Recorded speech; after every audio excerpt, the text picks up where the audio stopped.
Jesus, as soon as I hit live, I'm like, I got a cough. Welcome back to the stream. Oh god, my nose. Thank you so much for the 51 months, Cover Flamingo. Thank you, Mingo. Oh god. Drink here. Thank you so much. Happy Tuesday. Hope you guys had a good Easter, there we go. Easter did happen, right? I was right on that? Yes. Easter Sunday. Yeah, I'm a little, apologize a little bit for that, for not streaming that day, but I felt it was probably better that I spent time with family and just kind of, you know, chill out a bit. There we go, turn that down a bit. Oh, the week is upon us. The week has began. We are now in the weeks. Hooray. Oh, the drama with Zendaya and Robert Pattinson. Great. We're gonna see. These have subscribed that long. Can we get a Red Rising review? Like, me review it? I mean, I'm not finished with this series, though. Do you want me to, like, I could review... If I can remember correctly, could I review the first book? Because technically, Red Rising is only the name of the first book. Even though it is the Red Rising series, I guess. But the first book, where does the first book end? I believe the first book ends... Yeah, the first book ends when he's done with... when he graduates the Institute in a little bit. Yeah. Without spoilers, what do you like best and overall feelings about it? What's the Zendaya drama? Well, the movie called The Drama with Zendaya. The Zendaya drama is the fact that she exists and keeps getting put into things. Like how Hunger Games is the name of the first book, or Game of Thrones. Right, wait. Was Game of Thrones' first book really called Game of Thrones? Huh. Shows what I know. I didn't read Hunger Games, I didn't read Game of Thrones. Unfortunately, when it comes to Red Rising, a lot of... I think that's like the popularity of books that are out. A lot of times they try to relate it to other popular books to get people as an in, you know. At the time, Harry Potter was thrown around, probably with the... What was it? The Perseus... Other books, the Olympians, whatever. So they would constantly try to relate it. It's the next Harry Potter, and then now we're hearing it's the next Game of Thrones. It's the next Hunger Games. It's the next blah blah blah blah blah. And I find it does a great disservice to a lot of books to keep constantly piggybacking off of a lot of these other popular books. And it's the same thing with movies and other things too. Like you can Percy Jackson. That's what it was. It was like a big as with a P. You can relate it to a lot of things, but it's like, yeah, I feel that a lot of times I associate it with a lot of negatives as well. Like the negative connotation. Like Hunger Games, all I can think of is, oh god, I've lost my name. Jennifer Lawrence. All I can think of is Jennifer Lawrence, and that it's like, you know, the kids are trying to overthrow the government, man. They're so evil and mean. And it's the same as, it wasn't Maze Runner. There was a lot of other, like, that flavor of story has been told millions of times before. And I feel it does a disservice because it is a lot deeper than that. It does hit on some of those ideas, though. That's one thing that I will say. It's probably one of the things I didn't like about it. Shocker. I hate Jennifer Lawrence. She's fine. It's just... I'm tired. It's... I guess it's that type of feeling that it feels like...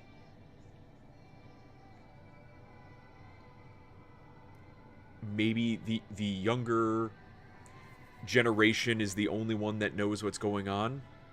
You know, that type of thing that you usually get with a lot of young adult type novels. And yet nothing has been compared to Animorphs yet. Animorphs came out before Harry Potter. I read Animorphs after I was pretty much, like, kind of done with Goosebumps. And I didn't even finish reading Animorph books. I got up to a certain point, and then just that I also dropped off of. At least Goosebumps were kind of episodic. Each one kind of stood on its own. But Animorphs was a continuing on story. I dropped off. One of my friends didn't. He told me how it ended, and it ends depressing. Like, they kind of lose. I'm like, I'm not gonna read all these books to end up being, like, bamboozled. But yeah, that was before Harry Potter. But the downside of Red Rising, it being like a lot of it is put on the youth, but it's following a certain character that is of that age, and you're following his story through the entire book, the first 3 books, and the first one has a lot of good build-up, but the scope is very small. And the scope, like, exponentially increases with each book. Which is a good thing, because as it starts small, you know, welcoming you in and getting you adjusted to it, you want to learn the characters, learn the world, which even still, I don't believe Pierce Brown is the author. I don't believe he's super forthcoming with a lot of the information, and that's good and bad. Good because then it can kind of get you into things a bit quicker, but bad because then you'll have a lot of questions about, like, wait, what exactly is that thing that he never actually described? And then sometimes you can tell by the context clues what it is. I remember they compared Game of Thrones to Lord of the Rings. Well, of course, and it fits in those, like, very blanket statement genres. So you'll have, oh, it's a fantasy book compared to Game of Thrones, compared to Lord of the Rings, compared to Harry Potter. Oh, it's a young adult book, compared to a Hunger Games, compared to Harry Potter, compared, like, it's the same. If it shares anything with another book, compared to that book, whatever popular book. And it gets a little irritating because it could have nothing to do. Oh yeah, that the main character is a male. Oh, it's just like that book. It's not. It's different. It's Rome in space. Yeah. Has a lot of Roman type influences to it, which is pretty cool. Nothing has been compared to Narnia yet. Oh. I feel Narnia gets overshadowed a lot by other things. And I'm not excuse me, I'm not entirely sure why. Because Narnia, like, everyone knows about it. Not everyone's read it. Everyone knows Narnia, like the references in terms of pop culture. I feel like Narnia has made quite a bit of an influence, but I don't think anyone really has it as in the forefront of their mind when they relate it to things. That's interesting. Narnia never had the time to establish a franchise. They made like 4 movies, which is strange. The first movie I still think is really good. They made an animated one too. There's a bunch of other different ones, but like in terms of live action ones, you would have thought they would have trickled out a bit more on that. Except Golden Compass, which is the atheist counterpart. Oh god, I never saw Golden Compass. I just, saw. Is that the one with the giant polar bear? Maybe not a giant polar bear, but a polar bear. Polar bear. Remember that much of it. Also, Disney hates Christian themes. Is that why? But, like, that's the goof of it, isn't it? It's like, you can hate Christian themes, but like money. They usually won out. Because, like, Lord of the Rings has Christian themes. But that was Warner Brothers. Of course, now Warner Brothers is trying to make a Gollum movie, which they're recasting Viggo Mortensen as Aragorn, which part of me is like, well, that makes sense because he's old and okay, but then the other part of me is like, no, don't. He's Aragorn. Stop. Yes, Polar Bear. Okay, that was the one with the Polar Bear. Okay. Aslan is allegory for Jesus Lion, but they really hit all the interesting books from Narnia. I can't remember. I remember reading all the Narnia books. They're not that long. You know, each one's about 100 to 200 pages-ish. They're not long books. I remember reading all of them. They get out there towards the end. But I remember, like, the first 3 or so were, like, pretty standard. Not anymore. Woke ideology over money for Disney and most media now. Hello, new dude. Hello, Reading Wings. Yeah, and that's what a lot of people have been trying to dig into and trying to figure out why is it that these companies can be losing, hemorrhaging money, and yet still keep making stuff that doesn't make money. Because it used to be, years back, it used to be years back that if a studio did a project that failed, that flopped, wash their hands of it, never touch it again. Shelve it, gone. Like Aragon, for instance. Like the Aragon movie came out, tanked, never had another one. It's gone. And people are even asking to remake it because... Are they remaking it? I feel like they are. I feel like somebody said something about remaking it. But, it's gone. Because they prioritize, like, messaging and stuff over profits because somehow they feel like that's going to get the money. That's where the money is going. That gets them... That's the purpose. The purpose of it is the propaganda of it, or the message, not profits.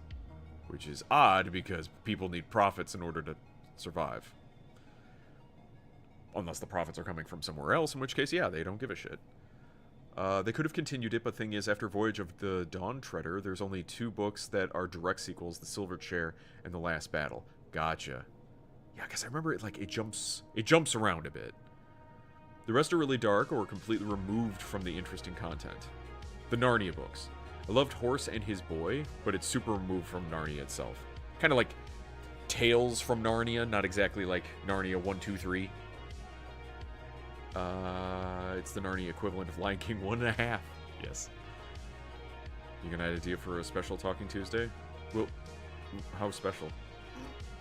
Part of it is believe the Dems were able to pressure the banking institutions to force ESG stuff onto loans for media.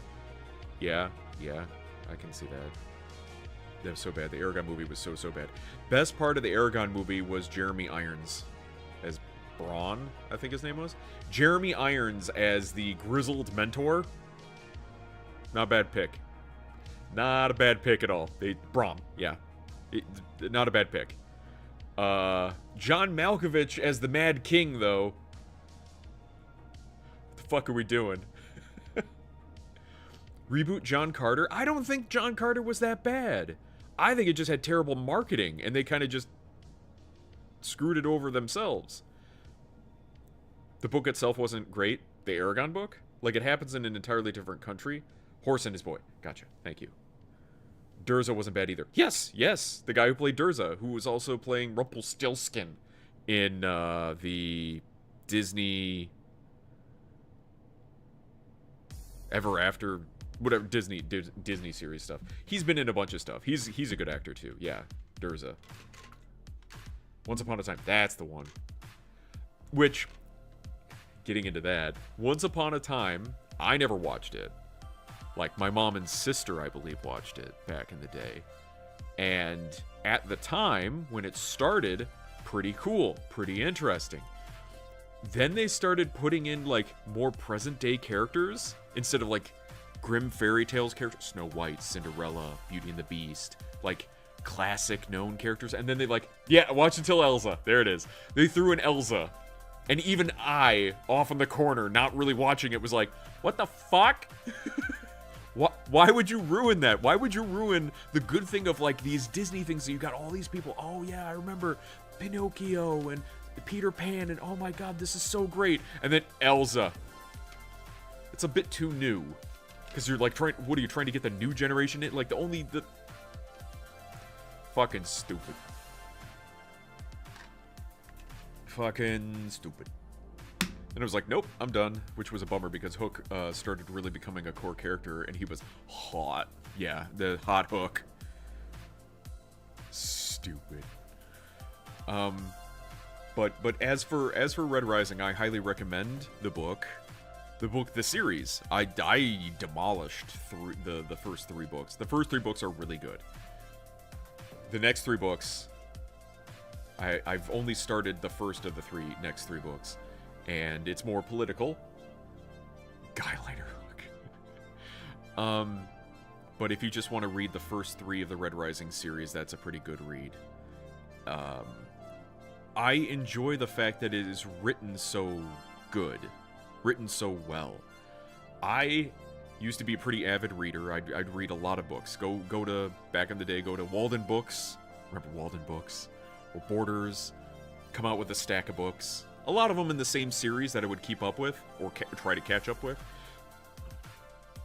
And I would just pound through all those books in like a month time, a couple months time. It was so good. And I remember having a good time reading those books.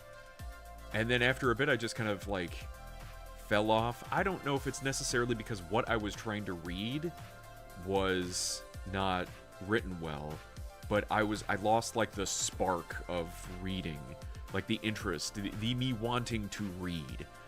It used to be read a chapter of whatever book I was reading once a night and go to bed. You know, something to kind of relax before bed. And it became a struggle. And maybe it was because I was on my phone too much. You know, doom scrolling became a bit more interesting than reading a chapter in a book that felt like it was starting to stagnate. Like, I was trying to finish the Witcher series. And the Witcher books aren't bad. They don't read as well as I would like. I don't read them as well as I would like. Not to say I'm illiterate, but it doesn't flow in a way that I feel is relaxing and like, okay, I feel satisfied. I don't like chapters of books that are like 50 pages long, and I don't like ending a chapter before it's over. Like, you know, I'll start dozing and put my bookmark in the middle of a chapter. No, I want to finish the chapter. If I can't finish the chapter, I just reread the chapter. I'll go back to the start of the chapter and put the bookmark in. But when it's 50 pages long, then it's like, it feels like you're not making progress. You're not finishing the book. And because of that, I didn't feel like I was doing, and then I just like drop books. I don't read them. Oh, Black Hat. Don't listen to him. He's drunk on cheese. That's regardless. More mature in Iron Gold On, yes, yeah, because it's more political, and which is interesting because it's almost like, okay, we got you in. Now, grow the fuck up. Here comes the heavy shit of, this is how the world works. Just check Twitter. Pokemon Champions just launched not too long ago. Guess what? Guess that's neat. What's Pokemon Champions? Is that a card game, video game, tournament? High school broke my reading interest, and that happened to a lot of kids. That happened to a lot of kids in high school. They were forced to... Oh, Joy Luck Club. Joy Luck Club.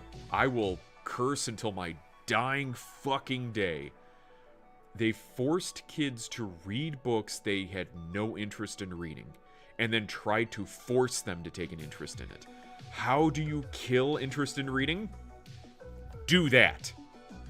And then all these stupid fucking teachers are like, I don't know why the kids don't want to read this. It's so interesting. It's interesting to you because you have more to draw on. How do you get somebody else who may not be that good of a reader or may not be that interested in the story? How do you get them interested in it? Other than saying, here, read 30 chapters in a night and write notes in the margins about what happened. Like, you put too much fucking work in it. You make it too much work. No one wants to do it. I know so many people who would almost proudly say they don't read.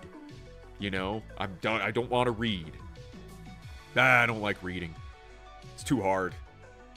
Or I'm lazy even. They'll even admit to being lazy. And I was an avid reader, and then you're forcing me to read books I didn't want to read. I would read any other book except the one you wanted me to read.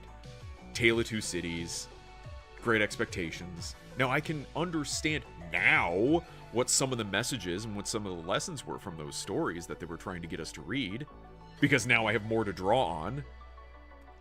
But at the time, when it's only that one book and you're being forced to understand what's going on in the bigger themes of it, it's so much more of a struggle. And the Joy Luck Club was a fucking worthless book. Let's follow these stories of these like Chinese immigrant women that came over to. Who cares? Who fucking cares? And then I would read a book like Fahrenheit 451 and I'm like, oh god, I'm back in it. I love it. Because it was a science fiction book that could immediately, it was about censorship, and it's like, okay, that's easy to relate to. We got What that the going hell on. are you doing? We're talking about books. But Fahrenheit 451 was possibly the best book that I had read in high school. 1984, I did not read in high school, but some of my other classmates did, and I felt that was stupid because I wanted to. That was something I was interested in. Still haven't read it. I have the book, haven't read it yet. But that was one that I would have rather read. And then in my senior year, senior year was a weird time because we read Frankenstein. Frankenstein's a good book. Beowulf was a good book. Like all these ones that I started going like, oh fuck, finally. Some good stories. And then it almost felt like we weren't really working. Because then sometimes, oh yeah, Brave New World. Forgot about Brave New World. Brave New World was a little, was good as well. Yeah, 1984 is a bit of a slog. It's probably why I haven't gotten to it yet. Grapes of Wrath. Grapes of Wrath, I understood. It's just depressing. It's just if the color gray was a book. It's just blah. It has a purpose. It has a story to tell. But by the end of it, you're like, yeah, I don't need to do that again.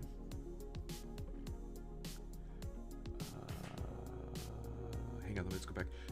New dude was saying, I have such a hard time reading now. My brain wanders away from what I'm reading. I'll get that way too. Like, it's sometimes you have to, it's like a muscle. You kind of have to train it to focus, train it to go back into what you were doing. And if it's a good enough story, I feel like it grabs you in. Now, maybe it's not the right story for you. Maybe you're not in the right headspace. Maybe you need to calm down before reading, something like that. It depends on who you are and how you are as a reader. But not being able to engross yourself in a novel, in a work of fiction, and really like lose yourself in it. And that's the other thing. Again, singing the praises of Red Rising. Another thing that I really enjoy about Red Rising is that it feels like escapism again. It made reading feel like escapism.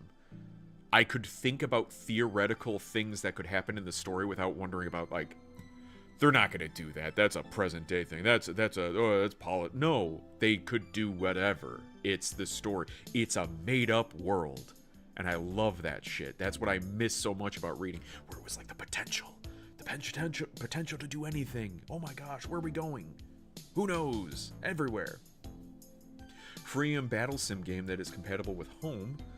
I'm keeping an eye on it because of Legend ZA and the new Megas introduced in it. Okay. And that's why the school system should offer some genre options. They can't, because then the teachers would have to be well read too. Because the teacher would have to know what the book was that you were reading to know to test you on it. Okay, what are the lessons? Okay.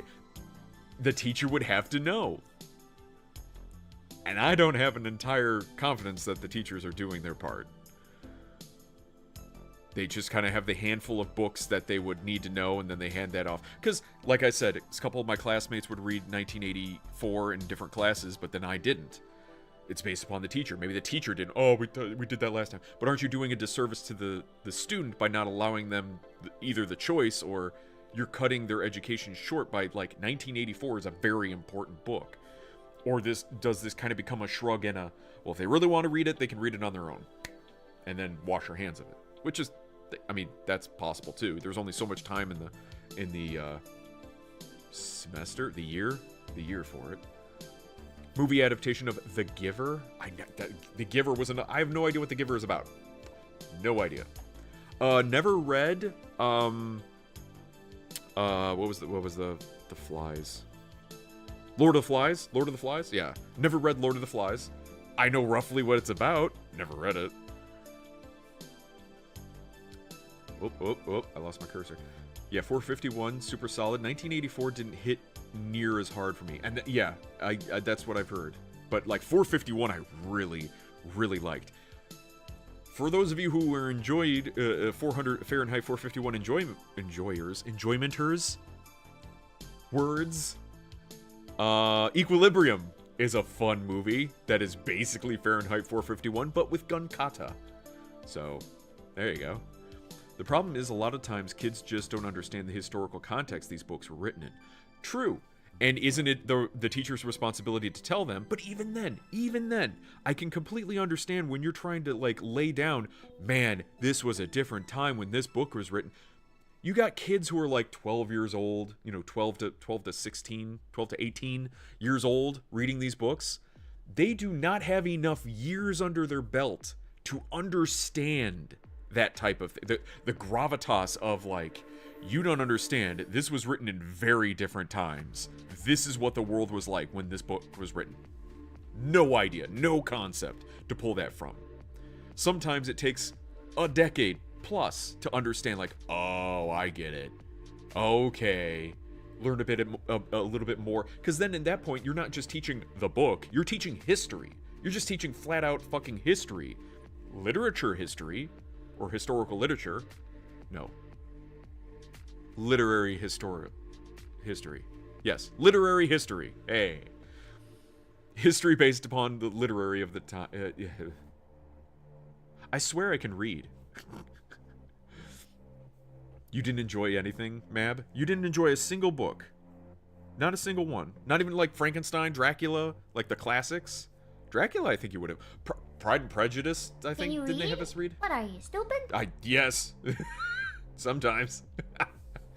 My brain just turned to spaghetti.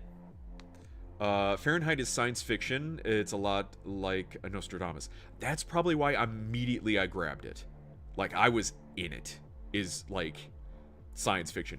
Now, here's the thing that was goofy, is I remember distinctly when I was in English class, when we were reading it as a science fiction, I thought I had, like, I was confident, like, I had a leg up on other kids in the class, because if they're not readers, I was a reader.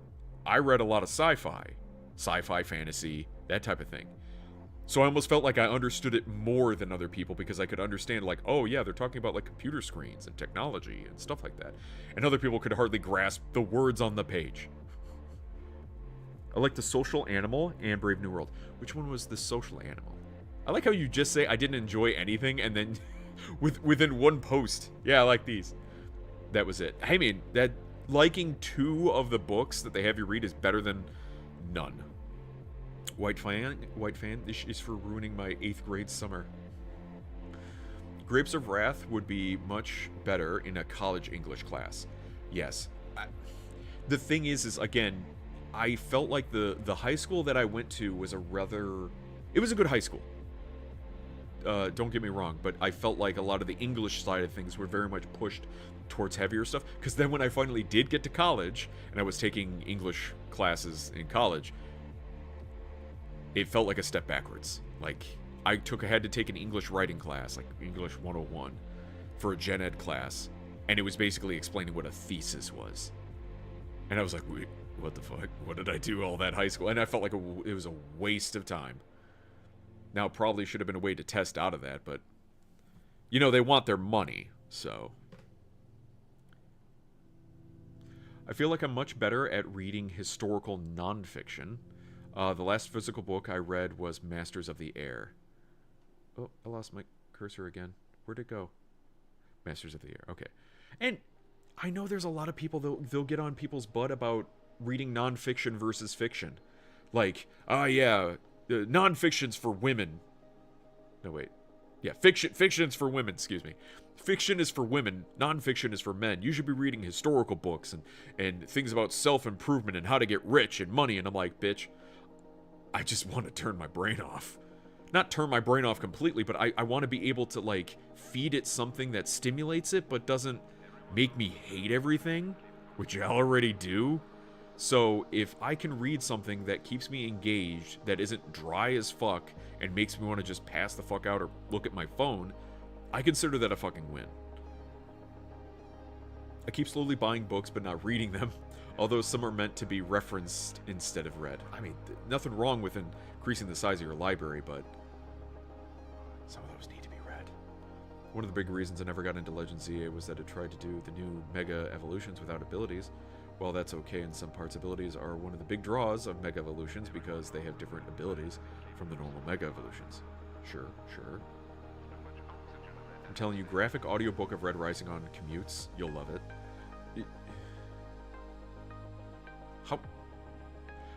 Okay, so what is it, how big is the file?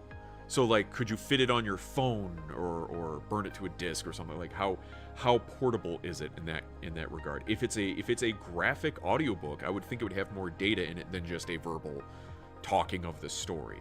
Which even then, those are like discs and discs long. The what are the lessons is the surefire way to take the fun out of anything. Yeah. If you want to ask yourself that, like as you're reading something or as you're doing something, that's one thing. To be forcibly prompted on it and then tested on it. So we talked about what Great Expectations was about, and now you have to write a paper on it. And don't forget, you'll be graded on it, and if you don't do well, you'll suffer. Cool. No problem. No stress. He gives things. Thank you. Thank you. That's the giver. Done and done. I guess I don't have to read the book anymore. Thank you. You saved me. Buying books, even if you're not readily reading them, is a good addiction to have. Says the book addict. It's fine. I can quit anytime I want to. The Giver. Wasn't that the second page on Goatsy, the receiver? Oh my god. Choose the form of your destructor. I'll check it out. Yeah, I highly recommend Red Rising. It is a good and fun read. It is harsh at times. It doesn't coddle you. You know, that people die. Characters die. And it doesn't really try to hold your hand on things. Nor do I feel like it's a pointless death. Because a lot of times it, like Game of Thrones, for instance, they almost kind of have forceful, worthless deaths just to prove, like, anyone can die. No, have it make sense for the story. Not just kill someone off for shock value. And then eventually stop killing people off because you realize everyone loves the characters and they hate when people die off. Fucking what? How dare you not know what The Giver is about? I didn't read it. I didn't. Like I said, instead of that, I read The Jorla Club. It wasn't... I wasn't gonna read another book that was relatively related to school outside of the ones that I was trying to read for my own enjoyment. Gun kata, yes. For example, Venusaur normally has the ability Overgrow, which boosts grass type moves when it's low health. Mega Venusaur has thick fat. Oh, that's just insulting. Which cuts fire and ice type damage. Essentially, this ability removes 2 of Venusaur's weaknesses, giving Mega Venusaur a significant age. Oh my god. Imagine your ability being thick fat. How fucking insulting is that? And teachers aren't explaining context or picking books that are relevant to their ages.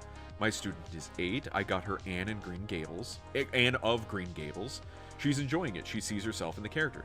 And there comes a point in time where you have to know what their age, where you can put them for a book where they can relate to certain characters. Even if that character isn't exactly like them, is the other thing. What we're seeing now in a lot of media is that we have to make the character just like the person, so that way they'll be able to put themselves in it. Well, for fuck's sake, like, looking through here, you know, Hail Mary, Ryan Gosling, he's just like me for real. But some of this stuff, this is all like trash at this point. But we used to be able to insert ourselves into characters that were not like us at all. They weren't even human, you know? We'd watch Land Before Time, and you'd see yourself in one of the characters, and they're dinosaurs. Toy Story, they're toys. You know, Bugs Life, bugs. Going off of Pixar stuff, but you see yourself as the character, or you can relate to them, and that shows more of a human connection than I think it ever will if it was a one-to-one. Oh, it has to be exactly like me in order for me to get into the story. That sounds like narcissism. What are you doing? that you can't relate to somebody else on a fundamental human level about their struggles, about their triumphs, about what they learn and how they do things. Like, that should be, like, maybe that's why we have so many narcissists around, is because they can't fucking read. Because they can't relate to the things in the story, because it's not exactly them. This isn't a story about me. Why would I care? Ugh. Getting back to Champions, it's supposed to launch with the new Megas right off the bat, so we're going to see their new abilities for the first time, which, cautious optimism. Well, I hope they are on the same level as Thick Fat. I find it interesting that there's no movie based on the Diary of Anne Frank. Wonder why.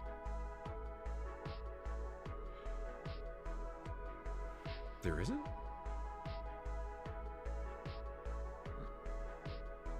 I'm honestly surprised by that. I would have thought that would have been like something easy to do. It's called Schindler's List. Right, but it's not specifically about the Diary of Anne Frank, which the Diary of Anne Frank was another book. I think I mentioned this before, but one of the things we read in 12th grade English was Tolkien's translation of Beowulf. That would have been fun to read. I know, and then another book that a lot of people had read in school, I didn't get to, was The Hobbit. Which is funny to me, because I felt like I was forced to read so many more, like, realistic type books, while my friends were able to read fantasies. Things that could have had, like, a lot of fun with, and there I was reading fucking Great Expectations. Piece of shit. Dickens, you hack. The best thing that Dickens ever wrote was A Christmas Story. That's it. That's kind of it. That's all he's got. He wrote A Christmas Story, and then he just should have stopped writing. I'm so bitter. I'm pretty sure that all the high school English books had to be chosen from a list of books for each grade level set by the Department of Education. Sure. At a point, though, but it didn't make any sense to me that it's like I'm in one class reading XYZ books, and then my fellow classmates, same age, same class, not same class, but same grade level, in another English class, not an accelerated English class, they get to read these books. Well, I got to read those books. Why the shuffling around? Why not everyone read the same amount of books? Because either they're missing out by not reading the books that I'm reading, or I'm missing out by not reading the books that they're reading. Were they hoping there was going to be some crossing over of, like, us talking about the books? Like, we were going to form our own book clubs and talk about how great Joy Luck Club was? No, it was more like we were telling our classmates, stay away from this book. It's dog shit. Fuck that book. I generally do not remember us reading Dracula or Frankenstein, to be honest. I may have read Frankenstein in high school, senior year, and then Dracula I may have read in college. I read Dracula later on my own. Right, okay. Did you enjoy it? What I thought it based on someone else's story. Schindler's List was on Schindler. I'm gonna have to double check that because I heard it was based on other people's account of World War II Holocaust. Oh, it's hard to keep. Red Rising graphic audio part 1 is 7.5 hours. How many parts? So you can buy it direct from Amazon or Audible, borrow it on Libby or Graphic Audio's site direct. I would recommend using an app to listen. Okay. So, like, maybe a constant internet connection. What the hell? I try scrolling and then it just, like, jumps. I was going to make an offensive joke about it, but yes, you are right. What? Somebody else's story. Remove Uncle Cheesy from the Readers Club. I have my own Readers Club. Thank you very much. So, you know what should you do? What should I do? You should pick, like, 5 or 6 topics and get you 3 or 4 people for a special Talking Tuesday. Get all 4 of you on to discuss your topics. That requires me to corral cats. I don't know if I want to do that on a Tuesday. Corralling of cats. Thick Fat is actually a solid ability. Of course it is. It's solid. It's fat. So that's not really a bad thing. Snorlax has it. Of course he does. Big Chungus. And during the Gen 3 days, it made even better than it already was. I don't want to fuck with Twitch TOS. True. Anne of Green Gables is sassy and a redhead. Harley likes her, of course. Sassy redheads. I think a lot of the books were so far away from a modern kid's basis of reality that they can't relate to books. So are you saying in that regard, Iridium Wings, that as the years go on, people are relating less to the narrative to the narrative stories of these classic, well, like Great Expectations and Tale of Two Cities is almost like a Victorian era, and yeah, as the years go on, kids especially, they have no draw for that. Now, depending on excuse me, what their parents are consuming and what they may be exposed to, they may have some sort of education in that. But you're right, a bunch of kids coming from different households, they may never have even heard of what the Victorian era was, and then they're supposed to immerse themselves into that time period and everything into that one book. And so not only are they struggling with grasping the concepts of the book itself, but the time period in which it was written or what it was trying to pertain to. And yeah, it's so much more of an ask for somebody who's just getting into like proper reading. Now we in schools and stuff, we talk about reading in the reading of kids books and stuff. You can read simple stories and things like that. Now there have been reports that kids are having struggles reading a whole story. So, for instance, when we read a book, you start with a sentence, you start with the word of a sentence, you put all the words together, form a sentence, you put all the sentences together, you form a paragraph. Put the paragraphs together, you form a page or a chapter, and then you read like that, so on and so forth, until the book is completed. They're saying that kids are having issues completing that. Maybe it's because it's an attention issue with like TikTok attention and phones and stuff like that. They're not able to fully immerse themselves in reading a sentence, a paragraph, a page, go until the book is done.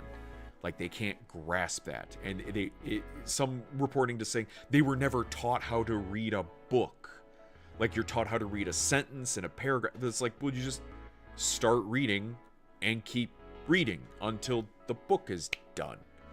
Like, how do you not have that? And just trying to get over that is causing so much of a wall, of a barrier to full enjoyment of reading, that they just give up. Don't want to read. Thank you so much for the sub, Black Hat, for the 38 months. Sorry, I was a bit on a tirade of reading, which I'm still on, but we're tirading reading. Reading. I love The Hobbit, but I read that on my own. Look at you. Look at you reading things on your own. Sending the joke in Discord.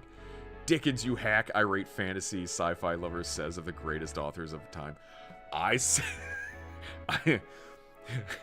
Why did I like Christmas Carol? There are ghosts. It's basically supernatural. There you go. There's fantasy. That's why that's his best book. I'm assuming each teacher just got to choose which books they liked, unless you mean the same teacher had different groups read different books. I'm pretty sure you're right. Like each teacher got, and in that regard, like you would think and hope that the teacher was choosing books that they were familiar with, so that way they could teach the book, which makes sense. But it feels frustrating that education could be regarded as incomplete because of that. I didn't like Dracula. It was so boring. Madam, you read Twilight. I don't think you could say shit about Dracula. The classics. No, you make it available offline via the app, but you can save the file to your phone. I gotcha. Okay. There are generally 2 parts per book, except the last 3. Because they're big. They're huge. Cats are probably easier to corral. It's true. Yes, they should modernize at least some of the book choices to some degree. Oh, where am I? Yes, they should modernize at least some of the book choices to some degree. The book choices, yeah. Have a wider variety of time periods and stuff. Now, I've been hearing that they've been modernizing the actual story of the books, which I do not appreciate and do not condone in the slightest, where they put in modern references to things within the book, within the story. That's not only insulting to the reader and trying to be like, the only way you can associate with this is if it's modern day crap. It's also insulting to the art form itself of the author's story. If I wrote a book and then years and years down the road it's like, well, we're going to just insert this and this so people can understand it. That's no different than what they're doing with those localizers between Japanese animation with anime, bringing it over to the States. You have these guardians, these gatekeepers of anime who are basically saying people don't understand what it's about, so I'm just going to localize it and they'll know that, like, this onigiri, this rice ball, is now a jelly donut. It's the same shit. That's the same thing of some dumb localizer thinking us as Americans are too stupid to understand or are unwilling to learn another culture. It has to be made something for us. It's infuriating. Excuse me. American Girl books were so good at showing the timeline. American Girl. The one that has the dolls? That's the same thing, right? American Girl dolls had American Girl storybooks. Like you said, you didn't enjoy Joy Luck Club. You didn't like Joy Luck Club. Maybe you would have if you did relate to it. You could understand the story but didn't relate. Possibly, yeah. It also could have possibly been a bit better if I wasn't forced to read it. You know, you put deadlines in front of something, it suddenly becomes infinitely more of a chore instead of just being like, just read the words and see how far you get. And if you're really feeling it, keep going. If not, drop it. You know? Giving you that freedom to drop out makes it a lot easier to digest. Did you ever hear the new full cast audio of the Harry Potter novels? I don't believe so. That sounds like that should be a slam dunk there. Excuse me. Like they were good at explaining the culture and stuff. Reading comprehension and retention of details is in the toilet. Across the board. Across the board. It's not, you can't even blame kids on this. You cannot blame the children specifically on reading comprehension and retention. It is across the board awful. Just bad. They don't teach phonics anymore, so they struggle to read words, new words. Yeah, I remember seeing something about that too, is the way they teach people to read. That's like, if this is at all true, I'm depressed. But it'd be like showing a picture of a butterfly, and you know, it's like, or showing them a sentence and what's going to come next, and then just showing them an image of a butterfly, instead of showing them the word butterfly and how to pronounce butterfly. Starting with the B and the BU. BU makes a buh sound. TT, tur, Y. You know, forming it out in the like, and that's how I imagine reading as I'm sitting here and I'm looking through things. And we come across new words reading Rogue Trader all the time, and you just kind of go, you kind of wing it, you kind of feel it out. Now with one good thing of having a smartphone, you can look up the words immediately. You don't have to get out a dusty old fucking dictionary to find out what a word is. You can look up the word on your phone and have it pronounced to you. So that way, you don't end up like me and mispronounce words that you've only ever seen in script and never looked up the official pronunciation. It's wonderful, but then again, there was that one streamer who was actually looking words up and people were making fun of him. It's like, the dude doesn't know the word. Like, we don't know every single word in existence. No one does.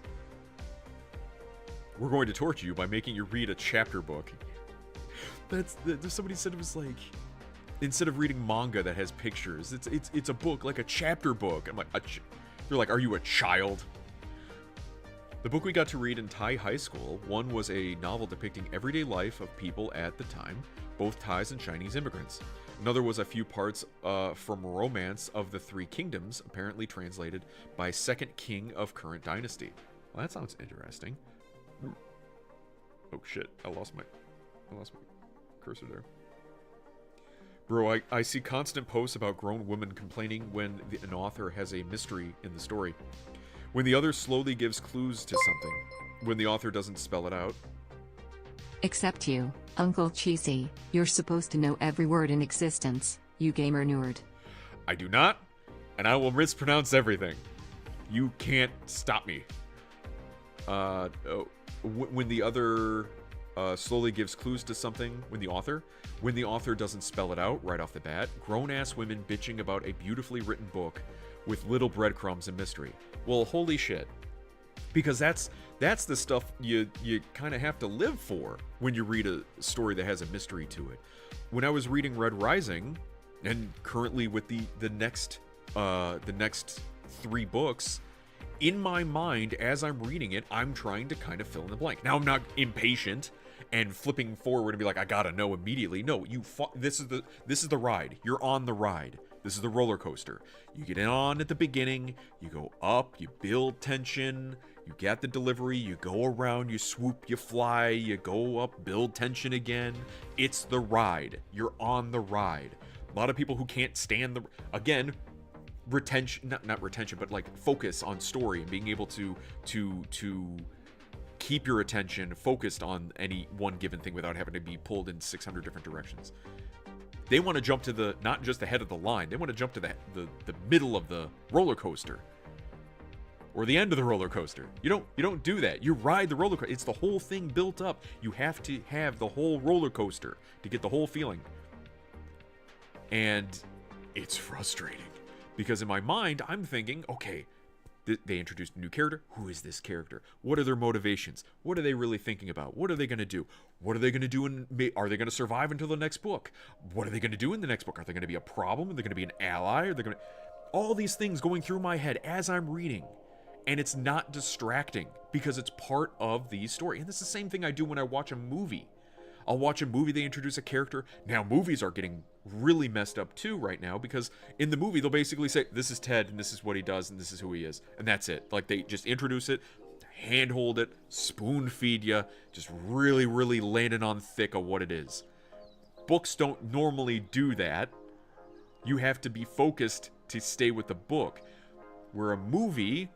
on Netflix or any other streaming crap site, they can keep repeating the plot over and over again. If they did that in a book, you'd be like, God, they keep repeating the same line over and over again. They just keep going. But they have to, because people's attention spans are not there anymore. I read Twilight. Trash! Twilight was bad. I make fun of them consistently. How were the books... How were the books in comparison to the movies? If the Twilight books are bad, are the Twilight movies better or worse? Oh, Jesus. Wait, what's happening here? Who's that? Whoa, Black Hat. Holy shit. Oh, God, I've been blanked out. Jesus Christ. All right, hang on.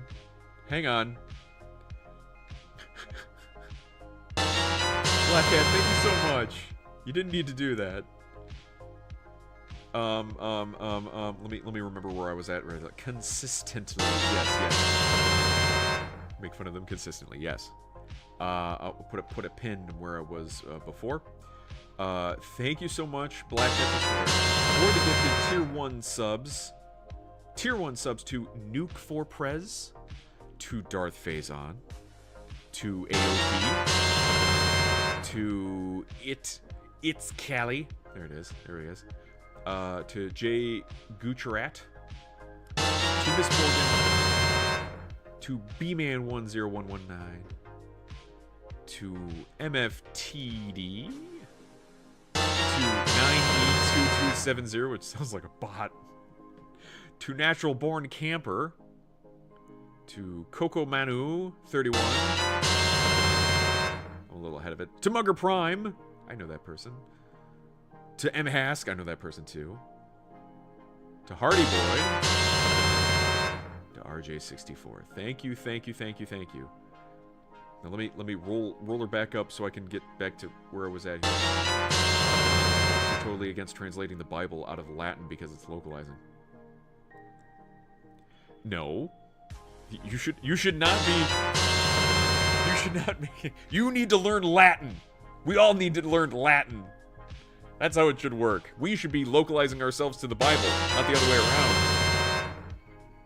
Abridging is a thing.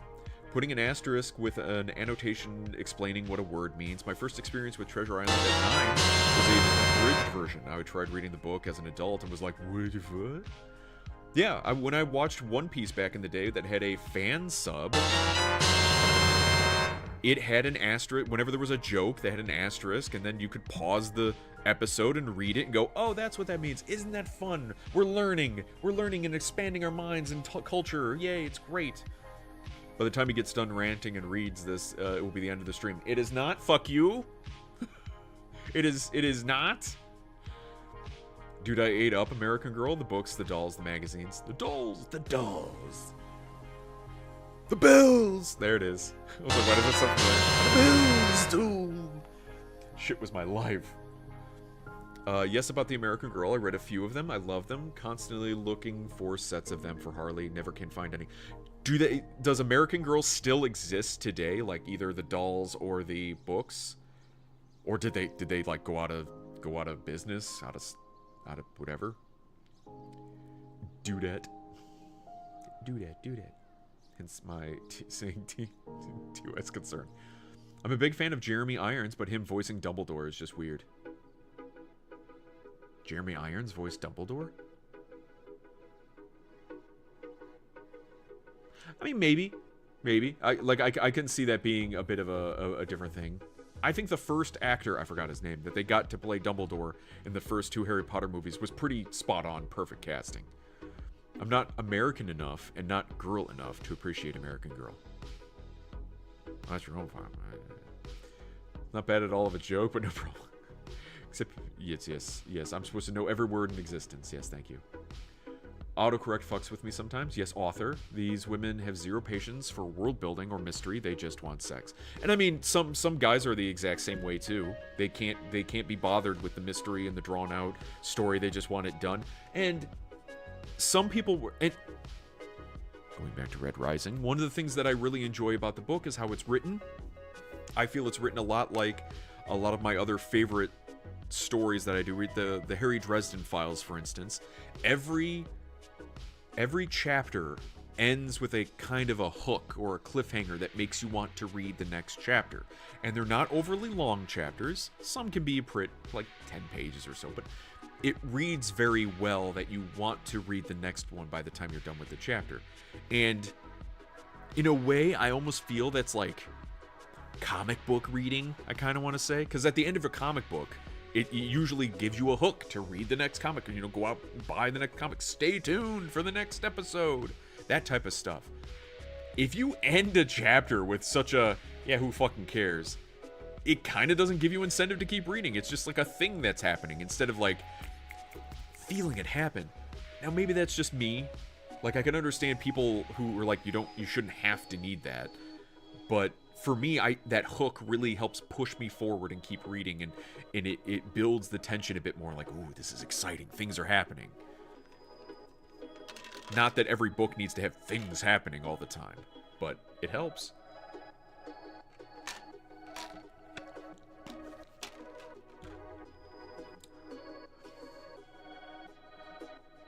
And I mean, if they just want sex, like, there is erotica online that you can just go to that has just a page of sex on it and doesn't even have any slight build-up, establishment, and then here are our characters, and then fucking, and then we're done. The Twilight books were cringe. The movies were comically cringe. Hoa, hoa, hoa. Love that blue filter. Hold tight, Spider Monkey. What the fuck? Bless Robert Pattinson. Robert Pattinson has really come into his own. He's gone past the Twilight movies, thankfully, because he's got a good talent about him. I won't lie, in college I ate up the Twilight books when they were like newly popular, though I didn't think they were great by any means, but truthfully, I just never finished reading the series, and then I never really watched the movies. I think the first one maybe second. And I mean, nothing wrong with that. A lot of books come and go as like a popular trend, and everyone kind of reads them and jumps on. The Game of Thrones books, came out, got people into reading, and that was one of the big things about Harry Potter that I don't think we sing enough praises about anymore. Harry Potter got kids to read. And say what you will about Harry Potter as a story or the politics about Harry Potter and all that crap, but kids reading is not a bad thing. We need more people to read. For fuck's sake, I think Harry Potter got adults to read too. Reminds me of reading Da Vinci's Code, introducing new characters. Some come into contact with main characters. Some are pursuing a distance behind, etc., etc. But when you can get that payoff, where like a character that you didn't really know how they were into the story, and then try to think of that, like if you trust in the author to give you a payoff, that's where things really, really fly when it comes to reading. That author and reader trust. I trust in the author to sell me something, to describe something, to list something that I know will come in handy later. If that doesn't happen, it starts breaking that trust down, and I feel like the author's just kind of, typing to hear themselves type, or, talking to hear themselves talk. Like they're trying, I'm so grand and building up this story. It's like, shit doesn't make sense, yo. Like, this character doesn't make sense. Why are you doing this? You could have cut that out into and then at that point I feel like I'm an editor, and then I don't care about the story anymore. As opposed to having that trust and be like, if I was listening to a friend explain a story, I would trust in them to try to land the plane, give the delivery of what this story is, and give that climax and resolution and make it feel satisfying of a story. Everyone loves telling a good story. That's what we're all here for, really, is telling stories. Everyone's got a story. Everyone has a favorite story. To be able to tell a story in a way that makes another person get it and enjoy it. And people have lost how to do that, and it's upsetting. Comic books, movies, regular novels, it's all stories. And we're just floundering because we're lacking good stories now. Poor guy just couldn't catch a break. First, his Harry Potter debut involves him dying off at the end. Cedric Diggory! His second film endeavor ruined vampires. Then his debut as Batman in arguably the worst Batman movie. Really? You think that's the worst Batman movie? I'm not saying you're wrong. I'm not saying you're wrong. I'm surprised. Because I don't really hear people say that Batman movie is the worst. Really? The worst? No. Batman and Robin. Schlocky. Although it could be entertaining. Hey, Nikki, thank you so much for the 43 months. Sorry, I'm finally getting caught up. I'm ranting a lot about books. Okay, how did none of that start a hype train? Twitch. I've seen hype trains start with less over less than that. Twitch. We're gonna pass this off to Twitch being ass. Hype trains are used as emotional fodder to get people to spend more money to get Twitch richer. Twitcher. American Girl does exist, but then stopped printing their old books and have completely changed story tone and value. That's unfortunate. Can you not access the old books at all? They don't even have it in a digital format? Because that's something that Games Workshop is doing now. They're basically taking a book, they've put it on shelf for a second, and then yank it off the shelf and then put it on digital. Because they want you to have that digital money. They don't want you to own the book. They want to own the book. Yeah, by Twitch, that is. Take it easy, Alex Jones. I'm just asking. Well, if it was Alex Jones, you'd be talking about goblins and making the frogs gay. Yeah, and then, Blackhead had gifted 15 subs very, very graciously. I guess because it was a Prime sub? But not all of them were Prime subs. You can't gift 15 Prime subs. It was one of the funniest things you've ever said to me. Misspelled Bill Hicks. Oh my god, Bill Hicks. It's been a while since I've thought about Bill Hicks. R. Pat had a glow up, and Robert Pattinson had a glow up, and Kirsten Stewart went full derp. Kirsten Stewart's last project she did that I was actually hey, she can act, was probably Underwater, which is almost like a Lovecraftian type movie. It's pretty good, but it's read more gooder. I'm trying. You could say the same thing about reading maps on a booklet or other old school format. Yeah. No ads break for me, jackass. But for other people. I thought his Batman movie was good. I thought it was decent. Certainly not the worst. I love the detective part of the new Batman. I still wish for him to be able to stand on his own in terms of being a detective. having Gordon help like a little bit is one thing, but I still miss the time where Batman was pretty self-sufficient. Like, he had all the tools. He's the great detective, not him with other people helping him form a good detective. No, him himself. Like, him just looking at the stuff himself. Enjoyed the psychological part of it. Yeah, it touched upon... I wish they had gone into Halloween more. Oh my god, they could have done so much. It was like Halloween was just that first start. Like, it has a phenomenal start to the movie in terms of tone and the feel. Hello there. And then it just kind of feels like it loses that a bit. And then it just becomes like generic, scummy city feeling instead of like, no, it's Halloween. Things are gonna be weird. Goblin gay frogs. Goblin these nuts. The weird part is I wasn't even trying. Sometimes the unintentional jokes are the best. Can't find it at our digital library. That's unfortunate. Bro, she has one emotion. And that one emotion is this. She has her mouth open. Just, it was Tuniki that subbed as Prime. Not about anyone gifting Prime subs. Gotcha. Okay. Gotcha. Tuniki just likes to be called Alex Jones. Also, hello, Cozy. How's everyone's evening so far? Going pretty good. We're just talking about Red Rising. Or in books and in reading in general. I'm almost caught up in chat. I'm almost! Stop talking! The payoffs and tying it together, that would be Rainbow Six novel. How an ex-KGB on a globe-trotting trips at a pharmaceutical company expense, John Clark heading up an international counter-terrorist org, eco-terrorism, and Sydney Olympic all come together. Yeah, and then getting that payoff of like, that's how they all connect. That makes so much sense.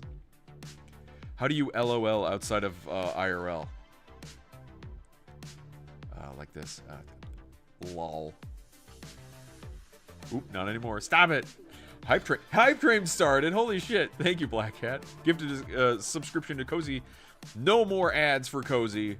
Twitch can go fly a kite. We went to Cheesecake Factory this afternoon, tried their Thai chicken and shrimp curry. It was pretty good. I haven't been to the Cheesecake Factory in so long. Did you get cheesecake at the Cheesecake Factory? Finally, I'm free. For one solid month, sir, you will not have any ads in this channel. Speaking of Rainbow Six, did you ever watch the Jack Ryan TV show? I didn't. I've been meaning to. Aren't they making a movie? They're making like more Jack Ryan. The oh god, what's his name? They're making more of that though. I know. For the next 6 months. Wait, you gave him a what? Well, it says he just subscribed for 6 months in a row. Not that he... What? I think it... Whatever. But thank you again, Black Hat. There we go. There's the hype train. It is! It has been hyped! We're at level 2! I don't know what this means anymore. Once again, I'd like to thank you all for being here. I do highly recommend reading the Red Rising series. Like I said, it has rejuvenated my love of reading again. It's gotten me back into wanting to read more. Thankfully, there's more Red Rising to read. I'm a little scared if I ever get done with Red Rising, what I'm going to feel like afterwards, like what book I want to pick up to replace it. But for now, I'm enjoying the ride and having a wonderful time. My sister's manager's cat had babies, and she was given one of the kittens and might give us one too. What kind of cat? Hopefully they're all healthy. Make sure they get your kitties checked out by the vet. My brain. Oh crap! Oh crap! Holy shit. Black Hat with the 1, 2, 3, 4, 5 tier 3 subs. Thank you. No, I get to post a tier 1 sub for 6 months in advance. Oh my gosh, thank you so much, Black Hat. I was like, math, because it looked like a tier 1 sub. That's what it's. not sure if it's telling me the right information because Twitch is asshole. But it just It was free for 6 months, for half a year. So I had kitty cats in my mind. Yeah, of course. Did you see the video clip of the Reacher actor going to Pound Town on his neighbor? I did. I saw that first video and I was like, I don't know what's really going on to make any sort of like comment, because people were asking me, like my brother-in-law was asking me about did I see it? I'm like, I don't know what's going on, because a lot of people immediate jump to conclusion of, hey, look, there's that Jack Reacher guy beating the crap out of his neighbor. He's such a piece of shit. Blah blah blah. But then it turns out, watching the whole footage of that, was like the neighbor had blocked him, had walked into the street and blocked him on his bike, and started doing nonsense, and the guy who's literally the human personification of an F-150 trounced him. And it turns out nothing's gonna come to him, happen to him about it. No AIDS, yes. Dungeon Crawler Carl is next. I feel it. I can feel it in my bones. Once again, thank you so much for Black Hat's Tier 3 subs, to Elda5821, to Lanterloo, to Tainted D-Man 2, to Zen Widget, and to Diesel_Fuel. Thank you for level 7 Hype Train. I don't know what that means. The manager is getting them checked out soon. Good. Black Hat giving you his paycheck this week. It seems like it. Thank you so much, Black Hat. Neutered and spayed, of course. Black Hat won the lottery. Not sure what the breed is. Okay. It's floofy and white with blue eyes. Bile eyes. For me, Jack Ryan is either Baldwin or Ford. Baldwin? Not a lot of people go Baldwin or Ford, and I have not heard much of anything from newer Jack Ryan stuff. Did you know that Ben Affleck was a Jack Ryan too? Sum of all fears. Yeah, Ben Affleck is a Jack Ryan. Was a Jack Ryan. But yeah, Harrison Ford, who was Jack Ryan in 2 movies, Clear and Present Danger and Patriot Games, only 2, and yet I feel like he made the biggest impact as Jack Ryan. I received a small inheritance from my late grandma, so I'm blessing people where I can. Oh, well, thank you so much, Black Hat. Condolences on your loss. It's really good. It explores more of the stories. Seems to be a mixed Tokenies cat. Neat. Yeah, condolences. For those of you who are in the realm of reading, who want to read or want to get back into reading, I highly recommend the Red Rising books. There are 3 contained. You can read the first one and be done if you want. But the first 3 books are like their own thing. You could stop reading after the first 3 books and just kind of let your mind wander. However, the next 3 books, which will be 4 books, he's writing the last book this year? Next year-ish? Which should be the last. Big, chonky books for the next 3.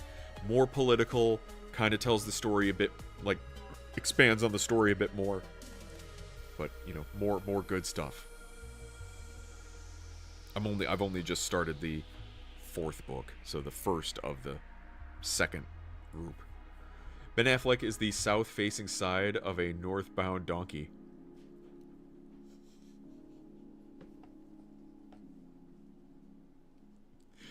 Are you saying he's a jackass?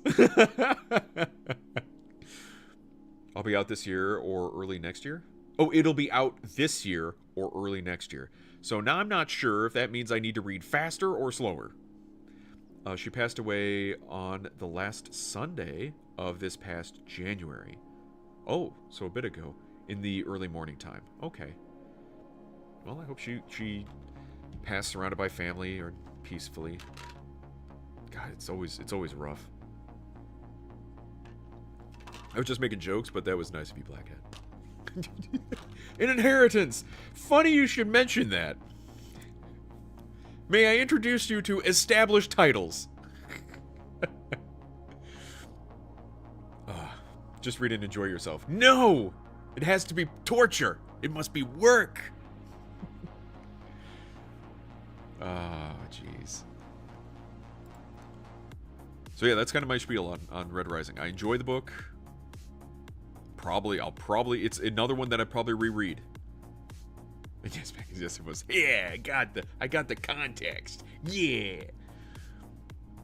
I still want to reread the Harry Dresden Files that I have, because it's been a while since I gave them a reread, and he just released the newest book end of last year, and I haven't read it yet, and I kind of want to get caught up and then read the new book. Because according to Jim Butcher, the author for the Dresden Files, he was going to write 20 books of just normal 20 books, and then like an apocalyptic trilogy to like end off the series. And unfortunately, you need to read the new Dresden book too. Yeah, right? Same. Are you going to reread all of the books to get up there? Because I have not reread them in a long time. Not that it's necessarily you need to reread them, but I just feel I think it's worth a reread. They're enjoyable books. He ran into an issue with one of the books, the last book, not this newest one he came out with, the one before, was supposed to be one book, but it grew too massive, so he broke it up into two. So I guess he'll be doing 21 books in Apocalyptic Trilogy to finish it off. We shall see. I might start with that duo, the one that was split into two books. So the previous one and the one before it. So then you'd be reading 1, 2, and then the newest book that just came out. Probably a good bet. That's probably a good plan to get to the quickest, because a lot of shit happens in those last two books before this next one, and I'm curious where this is going. Because after a bit, like, what's interesting with the I'm reading. This is the reading hour apparently. The interesting bit that happens with the Dresden Files is a lot of the first couple books, kind of episodic, kind of freak of the week, monster of the week type thing, where each book adds to the overall story, but it's not necessarily connected, where you have to read each one. They are connected, but a bit more episodic. And it's not until we're getting to like these last ones where like big shit is happening. Case Files books, correct. It's not until we're getting to the later books where like a lot of shit keeps happening that you're just like, you gotta read all of them. You have to be like up to date, because things are happening. The world's be moving. Yeah. I don't even know. Oh, the drama. A happily engaged couple is put to the test when an unexpected turn sends their wedding week off the rails. Oh, right. She has some sort of like confession or something? Like she did something bad?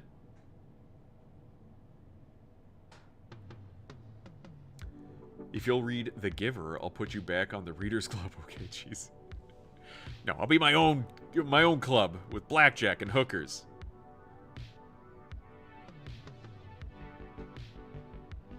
The physicality of Zendaya and Pattinson's performances saves the story from some of its shortcomings. Yeah. But in the end, the questions raised are more interesting than the attempts to answer them. Drama's a rare star-driven film that is willing to tackle big ideas, ask big questions, and cause big discomfort. We need more of these movies, not less. Messiness and all. Wedding season just got a lot more provocative. I just don't care.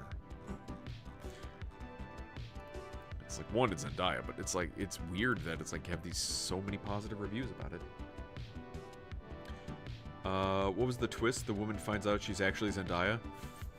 No, the audience finds out they're Zendaya. Blackjack and Howlers. What were you asking me before? You were like, are you going to join the Howlers? I'm like, no. It sounds stupid. I get a lot of enjoyment about reading books, not from trying to discuss it with the most amount of people possible, but finding just like a couple people that have also read the books that we can have discussions with. It's not about, I need to let everyone know that I'm reading this book, or I need to hear every single person's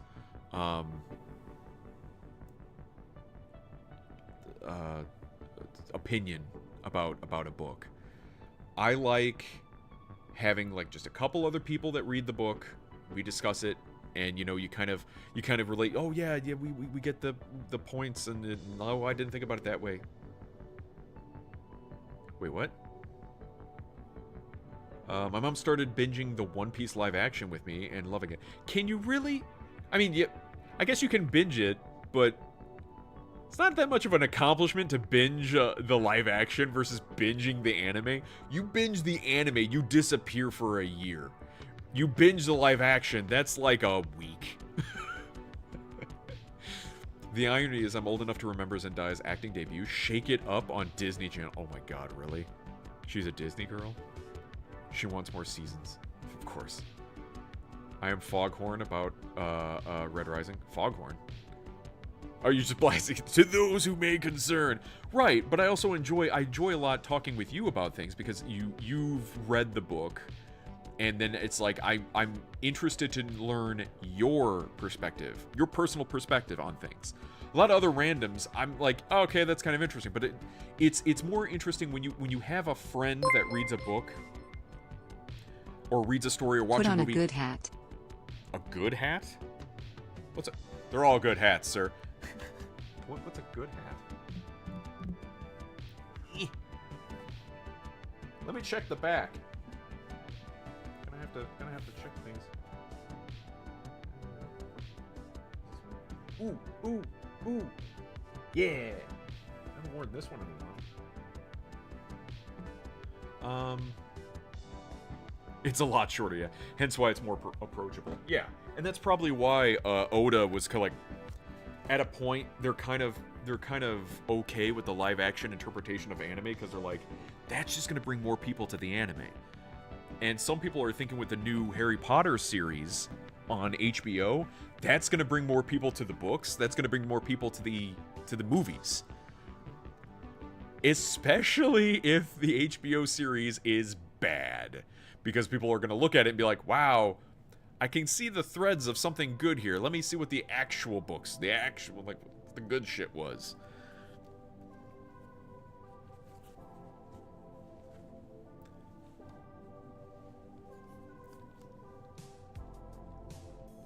I'm squishing my hat.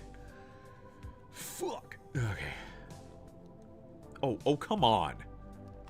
There we go. Victra is Bay. Victra is Bay, yes. Okay, there we go. Lots of One Piece announcement today, like a Lego One Piece show. A Lego One Piece show? I saw something Lego One Piece related. I didn't know it was a show. Amazon is charging $15 for the Kindle version of 12 months. And they're advertising that as being 50% off the actual price. Who the fuck is gonna pay $30 for a digital copy of a book? You are. You're gonna do that. Do you not have the physical copy? Like, why have a digital copy of it? Just for ease of reading? Because I'm just gonna read it, the physical copies of the books. Your head needed some company. It was lonely. So lonely. Oh damn, apparently Champions is worse than people thought. Oh, that's unfortunate. Yeah, the Netflix live action got me to binge One Piece finally.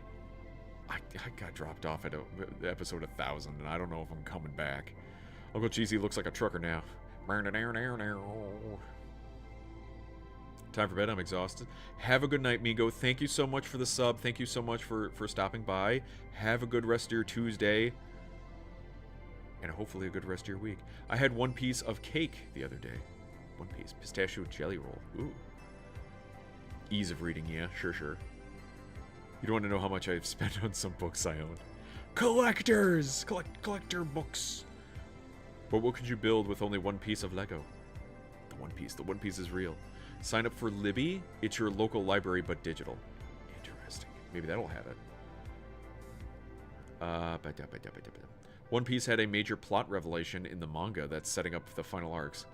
Did he have another gear? Did he have another gear? Some other character join the crew? I'm tired, man. I'm so tired. I don't know if I trust my local library anymore. What happened? What do you mean? What happened? What did they sell your kidney? What happened? Portrait of Queso. Jeez. The new Lego One Piece sets coming out this year look amazing. Oh, I remember people were talking about the difference between Luffy and Mr. Fantastic, and how Mr. Fantastic's Lego piece just gave him, like, longer legs, but Luffy actually looks like he's got, like, stretchy arms. So they're putting way more effort into everything other than you know, Marvel's Mr. Fantastic. Right, the Popeyes collab. One Piece final arch will drop along with Popeyes. Final arc will drop along with Popeyes collab. Yeah, in America.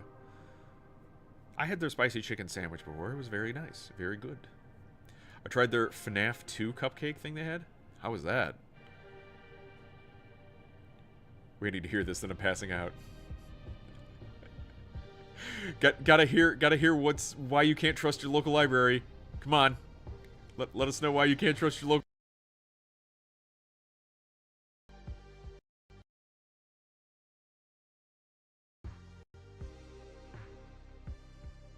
Hang on.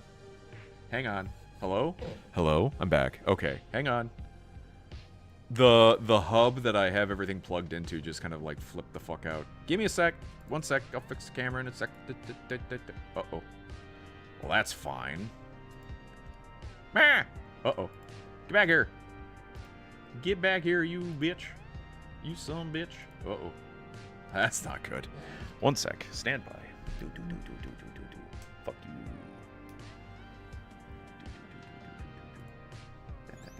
Hello, I'm back. Stupid piece of shit thing. Stupid thing. Oh, I gotta configure. What the fuck? Where'd the thing? There it is. No. There we go. I don't know why that happened. I really don't. I think I may need to buy another USB hub. Because not only the things that I have plugged into the USB hub are I have this little Steam Deck thing that Chef got me for like a Christmas or a birthday years ago. I still haven't used it. That microphone and how does my mic sound, by the way? And my camera. My camera's plugged into it. And that just it just flipped the fuck out while we're sitting here. I don't know if it's a power fluctuation thing or what.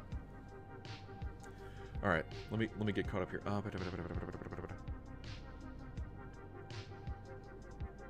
Just look at the county I live in. Right. Honestly, not bad. Very sugary with the frosting, which I guess was supposed to be cotton candy. The cake was just plain vanilla. Gotcha. Your stream is dying? No, just the peripherals. Just the peripherals. In terms of, I had no dropped frames or anything. The stream stayed up. Yeah, just the camera and microphone was the only thing. Stupid man thing. You have a globe in your stream room? Globe? No? Mic is fine. Thank you. I don't know what the fuck county you're in. Give it a shot from some other county. State do you call hell? I mean home. Satan. Everything is falling apart, but your beard looks good. Oh, thank you. I live in the gravity well of Atlanta. The gravity well? Head is also cool. Thank you, Toondiki. Stream dying? Nope. Computer dying. No. Don't that. Actually, hang on. Let me look.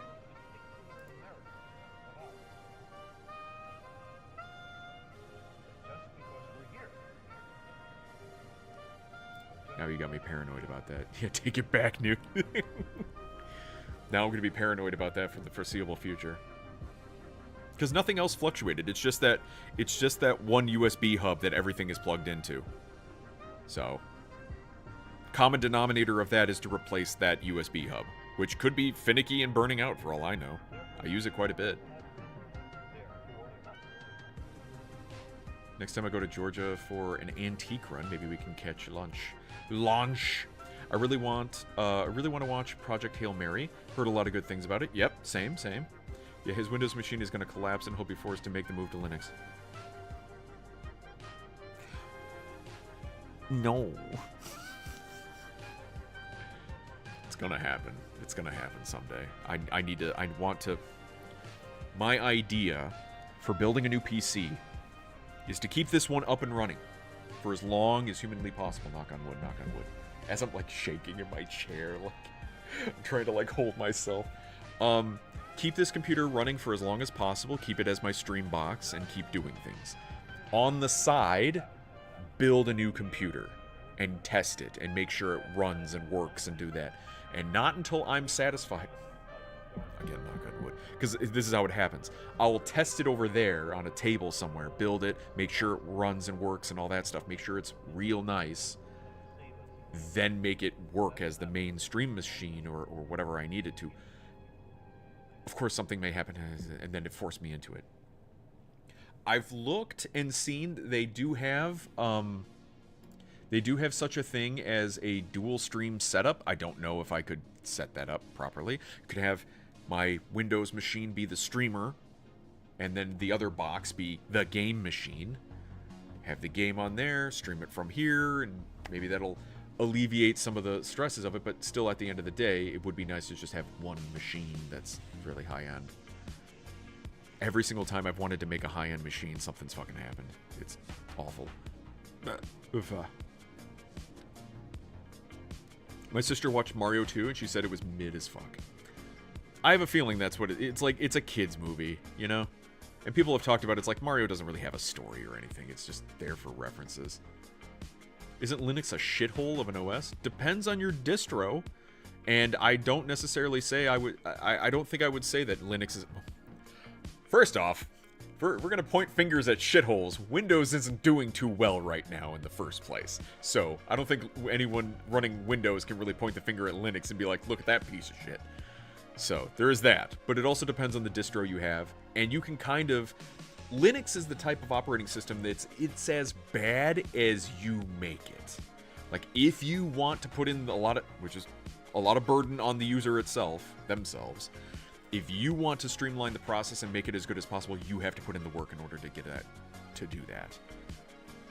While Windows, on the other hand, is kind of a shit out of the box. No matter what you do, it's shit out of the box, and it will keep pooping on your chest. But she doesn't want to watch Hail Mary because she was warned she'd cry over the alien in the movie because she's been scarred by E.T. Well, I think she's just going to have to take a chance. Speaking of Linux, there's a civil war in Linux right now. California and Colorado are trying to force every OS to have age verification built into the OS. Most are complying, but some are resisting. What do you mean by most are complying? Most operating systems or most Linux distros are complying? Specifically. Oh, we're hatting again, are we? Another one. You're a menace. I'm putting a boobs hat on. Fuck you.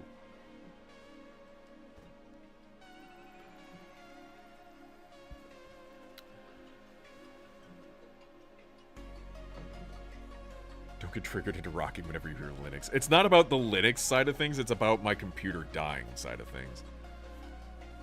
Sounds like he was assembling Frankenstein. It gets that way, yeah. That's why I'm just gonna buy a pre-built tower and save myself the hassle. And that's an option as well, yeah. I guess I'm too Windows whooped, too Windows psyop to accept another OS. I like Windows. I am perfectly honest that I do like Windows, but holy crap have they been pissing me off these last couple of years. Especially with everything they're doing with 11.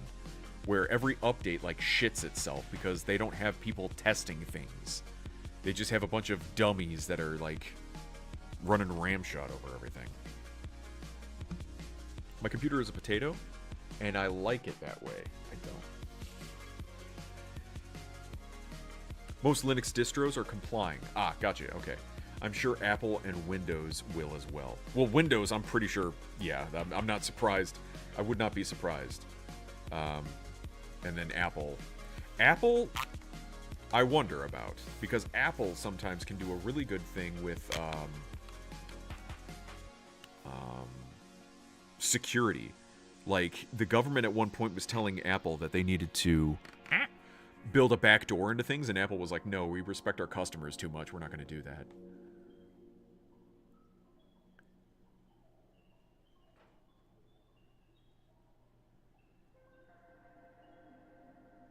Gotta have my Windows 11. I mean, Windows 11 is fine, but it just... I don't want to know what Windows 12 is going to be and be forced into doing that. I'm already still on Windows 10 on my own rig. Dumb question, what's a distro? The different versions of Linux. So you have Linux Mint, you have Linux, there's a Kali Linux, there's OpenSUSE, Ubuntu. You go online and ask some search engine, name me a distro, a distribution of Linux. Which one might I like? And it'll probably ask you some questions. Are you into gaming? Are you into just processing? What do you want to do? And each one is kind of catered to certain things. Here's the thing, though. Since Linux is open source, you can pretty much make any version of Linux do something another version does. It just takes a bit more work. Because certain ones are built, like Kali Linux, for instance, for cybersecurity stuff. It's got like pen testing and a bunch of other things in it for cybersecurity stuff. Linux Mint is basically built to look on and function a lot like Windows.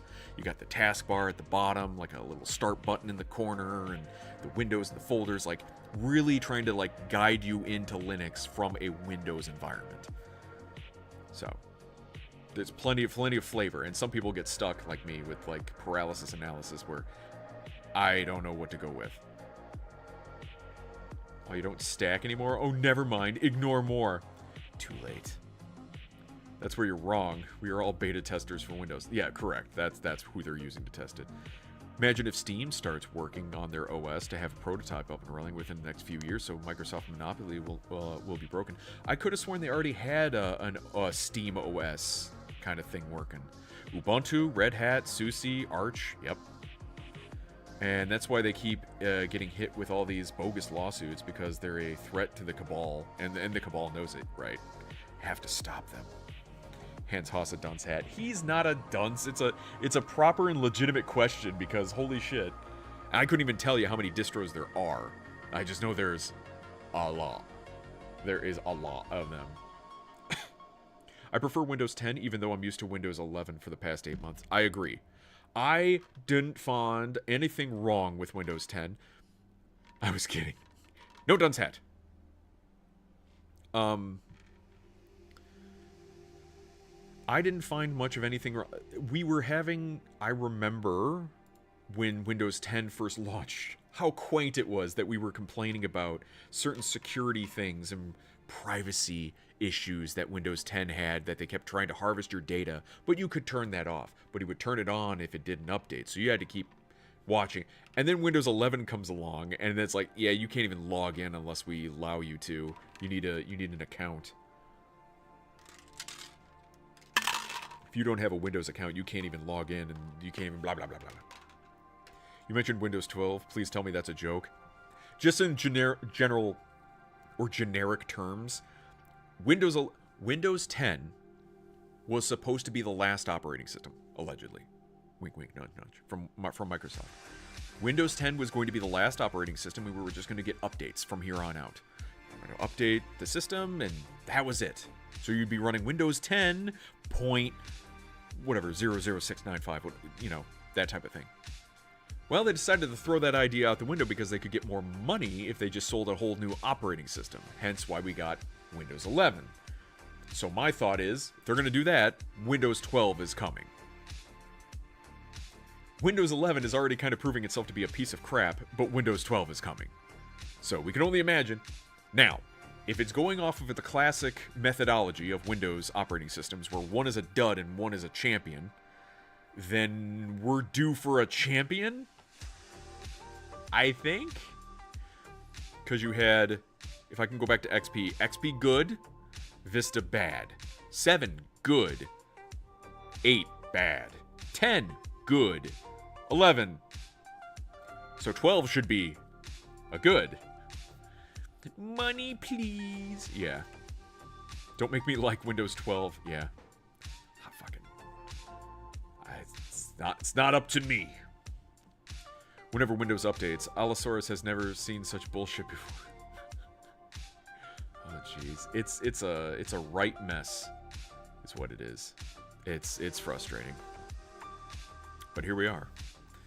But that's why I kind of wanted to make a move to Linux, or we've been advocating amongst our friends and all to like move towards Linux, just because there's less mess.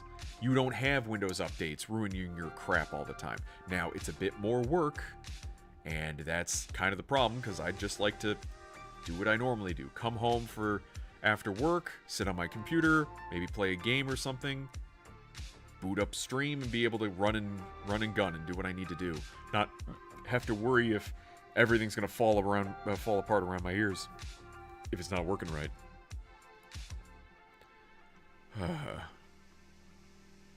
Yeah, the new Resident Evil film that they're talking about, I don't know how I feel about it. Because it sounds like it's going to be a mess of a film. That it's like, it's Resident Evil, but not Resident Evil. They're not going to have any of the characters or anything that probably that's related to it, but it's Resident Evil. How is it Resident Evil if it's not Resident Evil? Get a Linux OS before our state bans it. Why would they ban it? I mean, I have it on a disk drive, so they can't take that from me, hopefully. The Super Mario Galaxy movie is making $414 million. Where's that came out? Yeah, this last weekend. Long Easter weekend, okay. Project Hail Mary, 425, March 20th. Came out a little bit before that. I thought that only came out recently. Hoppers, 333 mil. Newt was telling us they're gonna ban it. Oh, with the age requirement. I don't know if they would be able to restrict somebody from using it if it didn't have the age requirement side of things. But you're right. The Brie Larson redemption. It can't be any worse than the TV series, right? What, the Super Mario movie? But only if they do the Mario. If they do the Mario, then it's fine. Cali and Colorado require something draconian, something dark side. I try so hard to not to allow any Windows Update to operate. Sure. Every day I'm going to services and disable Windows Update and Update Orchestrator service. Yep. That keeps the update from running. But 24 hours you gotta disable it. Doesn't stay fucking disabled. Yep. Pouting face emoji. Pouting face emoji. Pouting face emoji. Pouting face emoji. Pouting face emoji. And should you have to fight your operating system on something like that, it's your machine. You own it. If you tell it to do something, it should do it. The good OSs are just saying you're not allowed to use them in Cali or Colorado, winky face. Yeah. Basically, all the big distros are implementing the age verification because they want the money. They don't want to rock the boat. They just want to do as they're told. But if they told Colorado and California to stuff it like they should, what's the state going to do? Make it so the inhabitants can't use certain operating systems? That's stupid.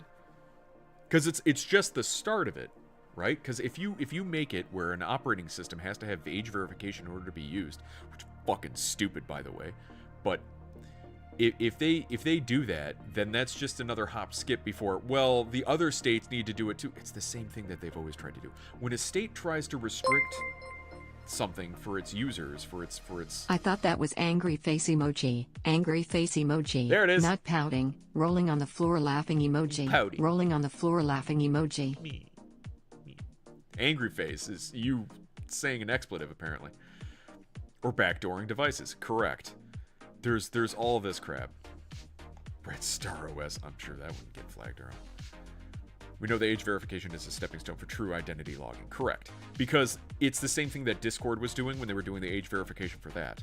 Because after a step, it's either, well, we need to know who all the children are, and since we can't find out who all their children are, we'll just find out who everyone else is and just assume everyone else is a child. They want to know who everyone is. Back your devices. Don't. Do not. Reminders of him. Why are you still in theaters? Who let you in here?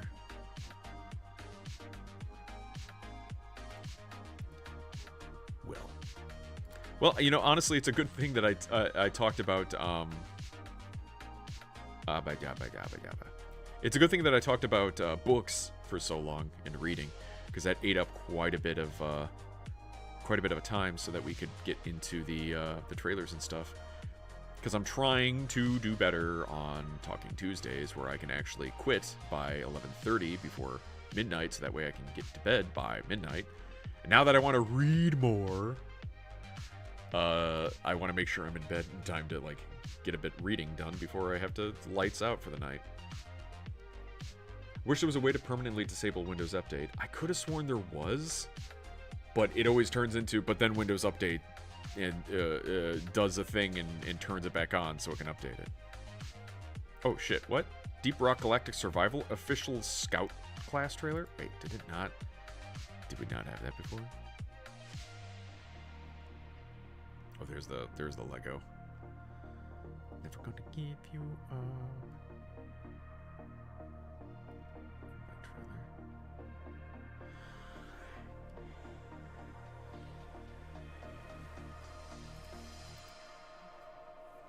Excuse me.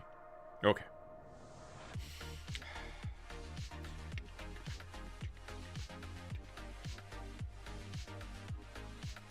Wait, what is that? Resident Evil Requiem 80s horror? Oh, that'd be fun.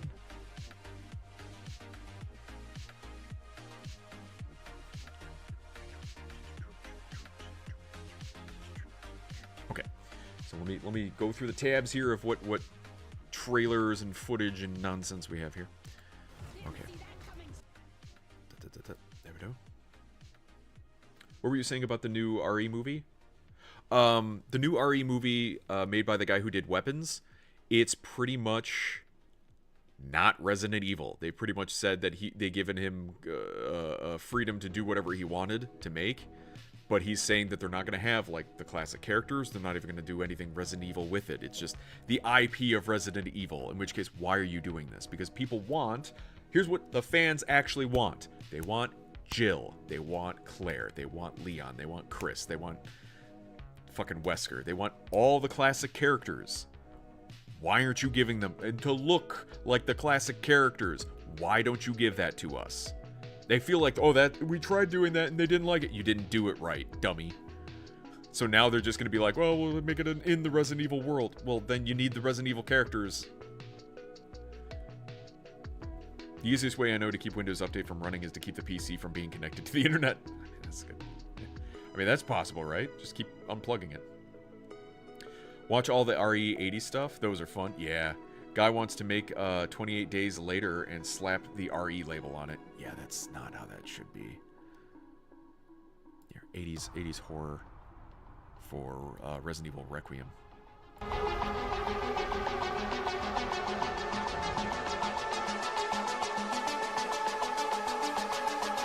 Man, these used to look really rough, and they just keep looking better.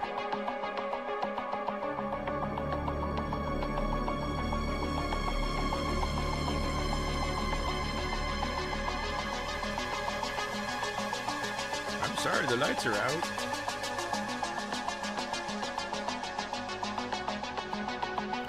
Oh.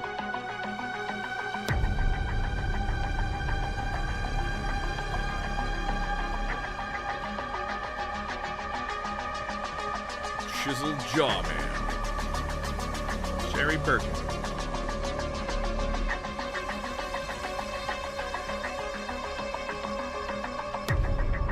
Oh, God.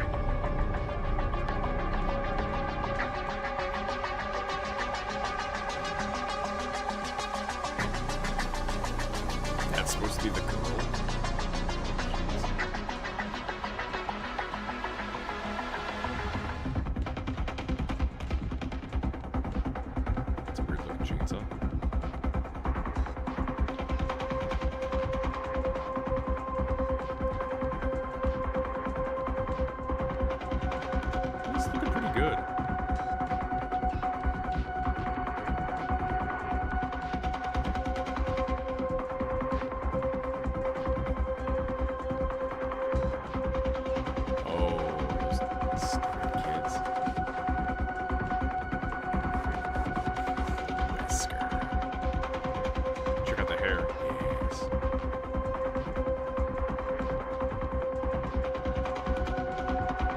Filmmakers don't tend to know much about games, correct?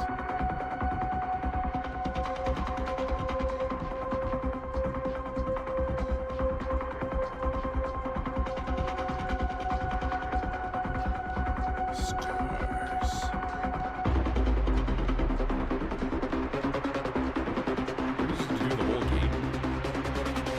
Oh God, vagina plant. That's not what it looked like.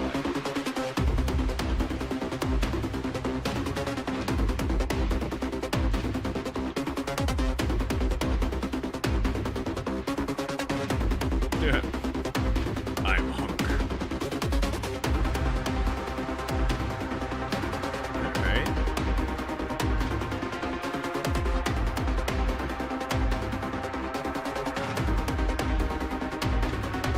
The end. Hotline Miami. Outbreak. Okay. Yeah, that was pretty good. Is this moving? This is Excess of Slanesh, Dark Techno, unofficial 40k inspired. That doesn't even sound that dark. Victor looks slightly different in every appearance. Yeah. The people that made the Amazon Fallout show is making the Mass Effect show. Oh, right! And they said they don't want to cater to gamers. DOA. Correct. Correct. And Mass Effect was already really widespread.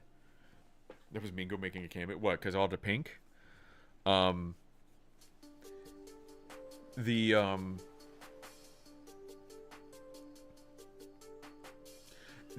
Mass Effect already had a very wide appeal.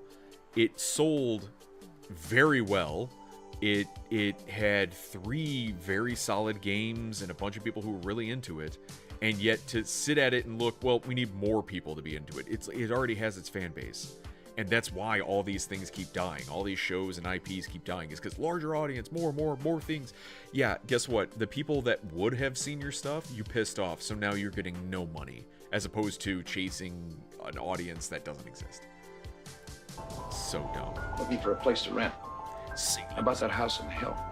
I've never seen Salem's Lot. A lot of peculiar things have happened in that house. You think it's I'm always different been in curious 4K? about that place.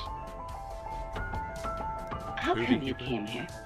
Strangers don't usually come here this time of year. I'm not a stranger. Do you believe a thing can be inherently evil? The Marston House, for instance. The man who built that house killed his wife and a servant and hanged himself in his bedroom closet. And now we have a Mr. Straker.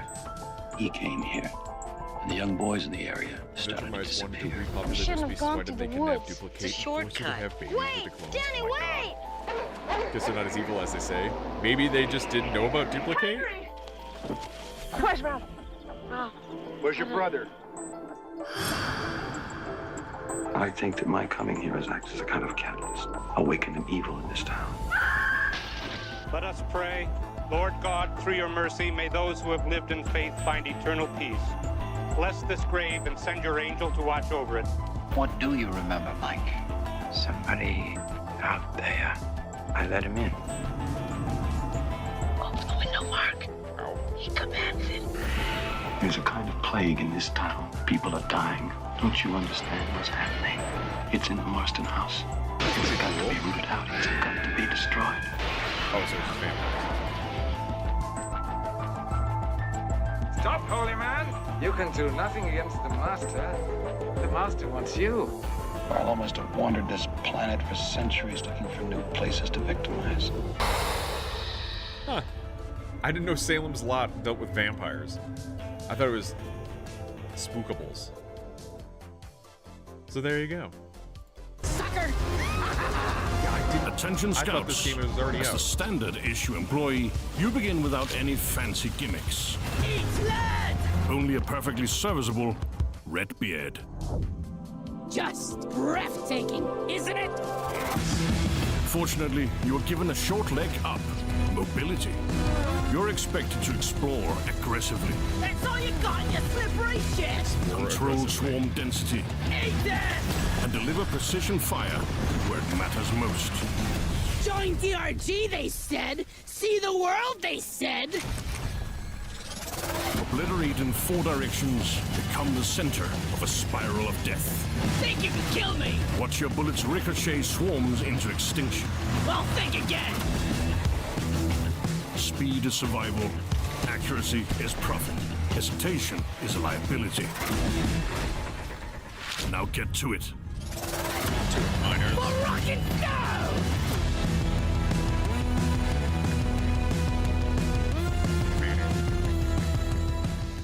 That looks good. Ah, yes. New skin for Deadpool. Eh.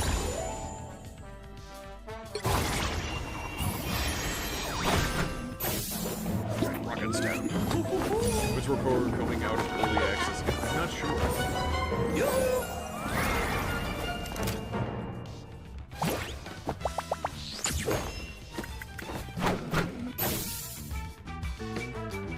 gave up on getting the rogue wedding skin. Yeah, it's fine.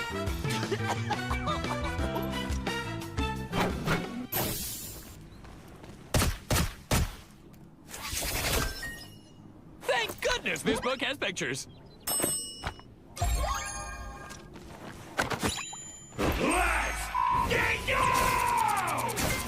Oh God. Now your skin will have it on.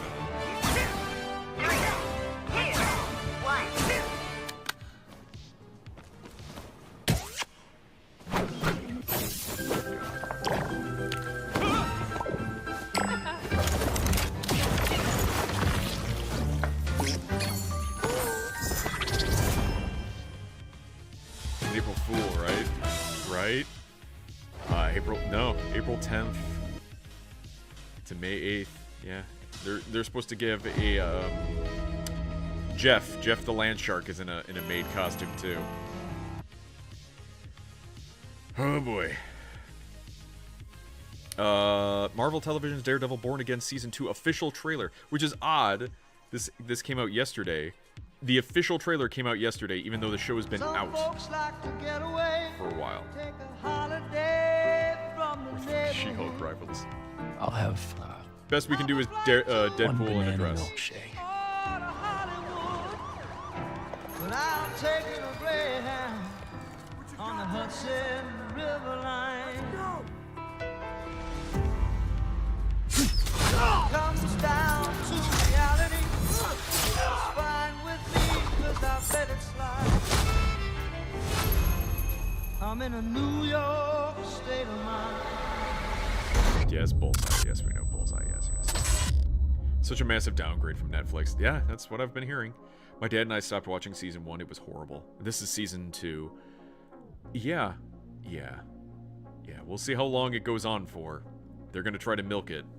But I didn't hear anyone talking about season 1 after it came out. It wasn't like when it was on Netflix, everyone was like, yeah, Daredevil on Netflix, fantastic, can't wait for the next season. The next season came out. Yeah, maybe not as good as the first season, still pretty good, blah, blah, blah. Now it's like, oh, it's out? Oh, okay.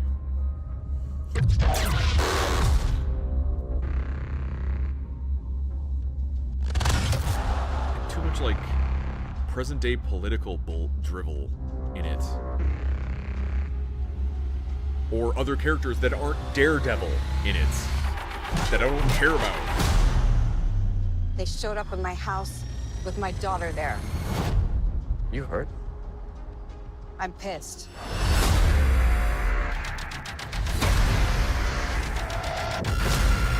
said your daughter. Does that mean Luke Cage is the father, or are they gonna do something else? Holy shit. It's Matt Murdock.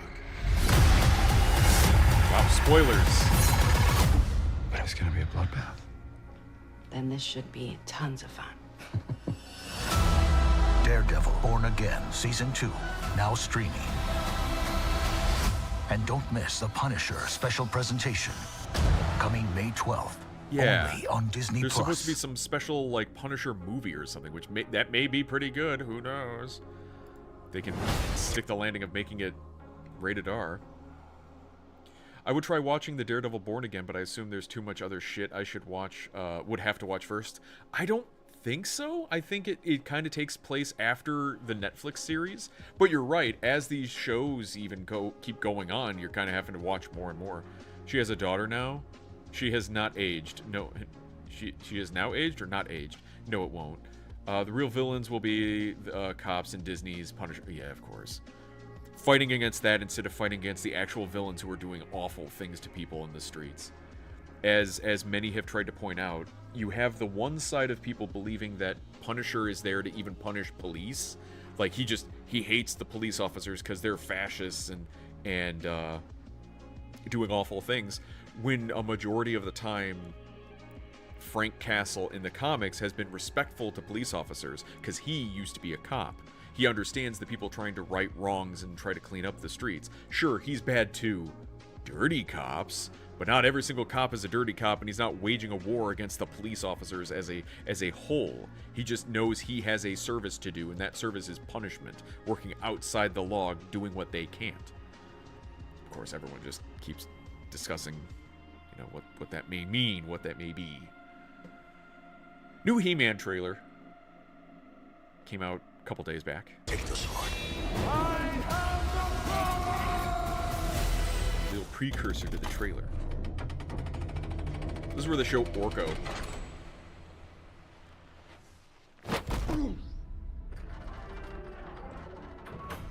I know most of you don't remember me, but I know all of you.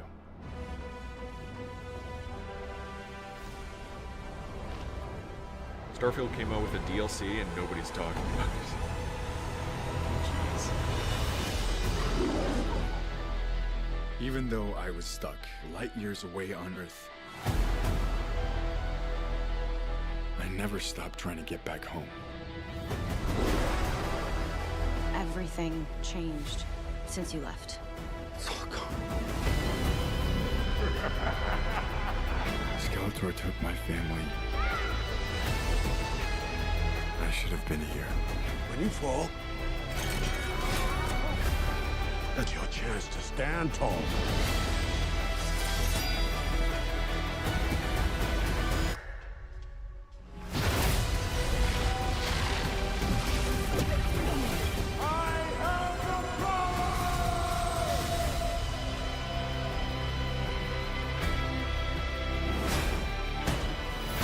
Looks like dumb actiony kids movie. This is my home.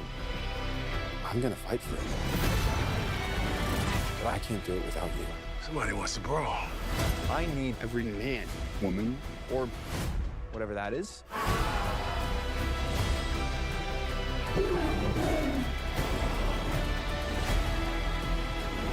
Current comics reflect the time period they're in. Sure. You may have the power, but you're too scared to use it. Trust me, I know how to use it.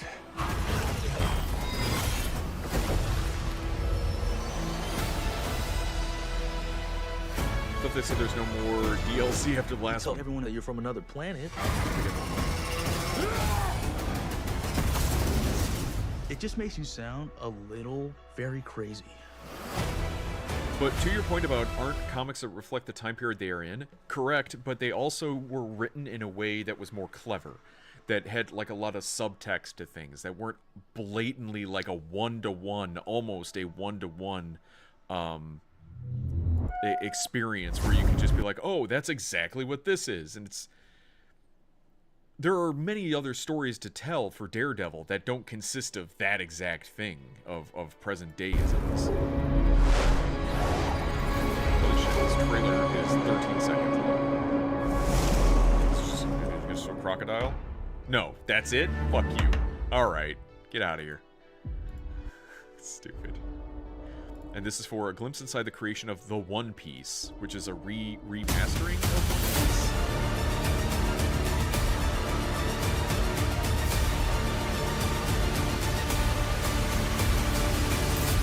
It's basically One Piece, but with updated graphics. Although I heard they were going to be redoing some things, which is going to be odd. Redoing some story stuff. Next year. One piece of chicken at Popeyes, although I usually get a 3-piece. Just watch One Piece 3 times. There you go. Boom. 3. Monarch Legacy of Monsters monster sighting. Godzilla in Tokyo. Apple TV. A nightmare of a fight between Godzilla and Titan X from Requiem. Monarch Legacy of Monsters Season 2 now streaming on Apple TV. Apple Plus. Apple TV Plus. Apple TV Plus. Esquire. Like a One Piece trailer. Okay. Making the biscuit into a devil fruit. Jeez.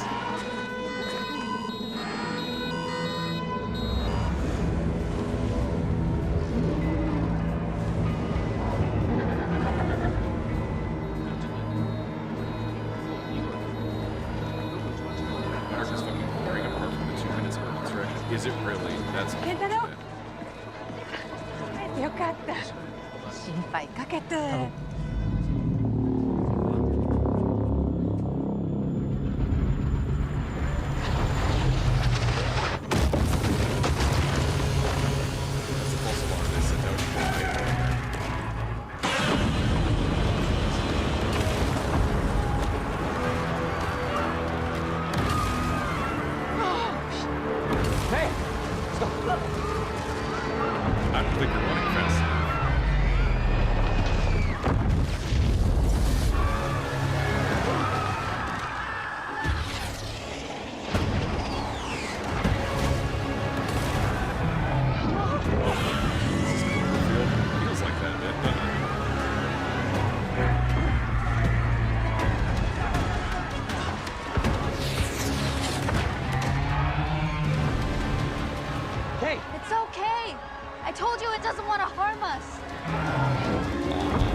was all a dream. Wow, that was stupid. Monster vs. Godzilla finally in Japan. Finally! No, it's Godzilla. Doesn't want to, but you're just collateral damage.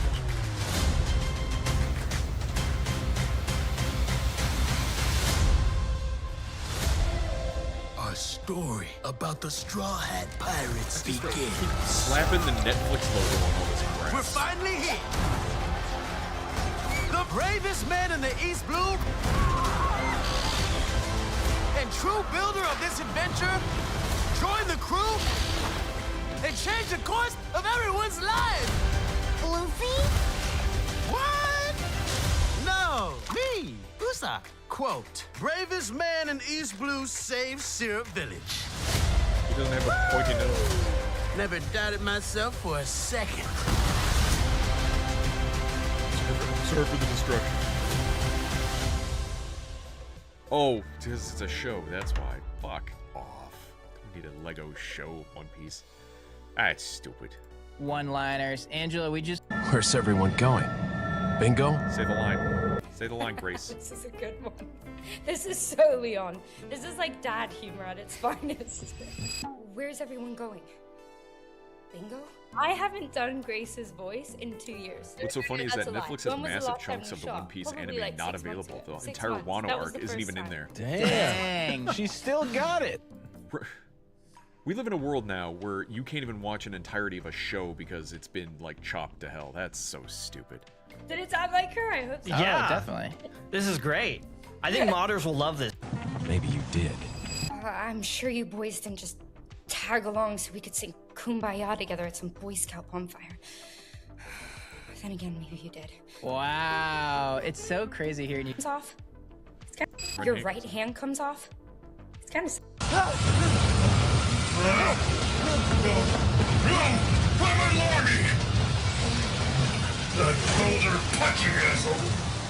Oh, I want to say that in a cool way, but it doesn't. I don't feel like. That's Whatever you want to do. Yeah, she's fine. You could say it as She's if fine. Grace is a villain. Anyone trying to say that she was at all bad is stupid. Especially when they were trying to defend Ada's voice actor from 4, who is not good. Heisenberg is just Leon.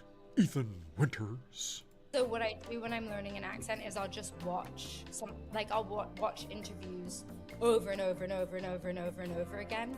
So for me, it's more like I need to practice it and I need to really, really listen to it. Yeah. Then I can do it. Are you okay? Me? I feel like $1 million. Dying. Who, me? No, I feel like $1 million. Love it. So the Remember that part? the thing is when she tries to do Grace, now she's like, she has to keep stuttering because like that's Grace. Grace is the stutter. To be fair, not many shows go on as long as One Piece. Sure, but saw a ton of backlash of the One Piece reveal of Usopp not having enough melanin. Oh, fucking please. Oh god. I do remember that Could part. we not? Yeah. Could we not? Could we not? All right. It's 11:30. I did all the stuffs. Let's get back to. We got a canteen of it. Wait, what's this? Hulk Hogan Real American. Oh, they're gonna do a Hulk Hogan. There's the. Hang on. There's the Jeff in a dress. They're gonna be a Hulk Hogan documentary of sorts.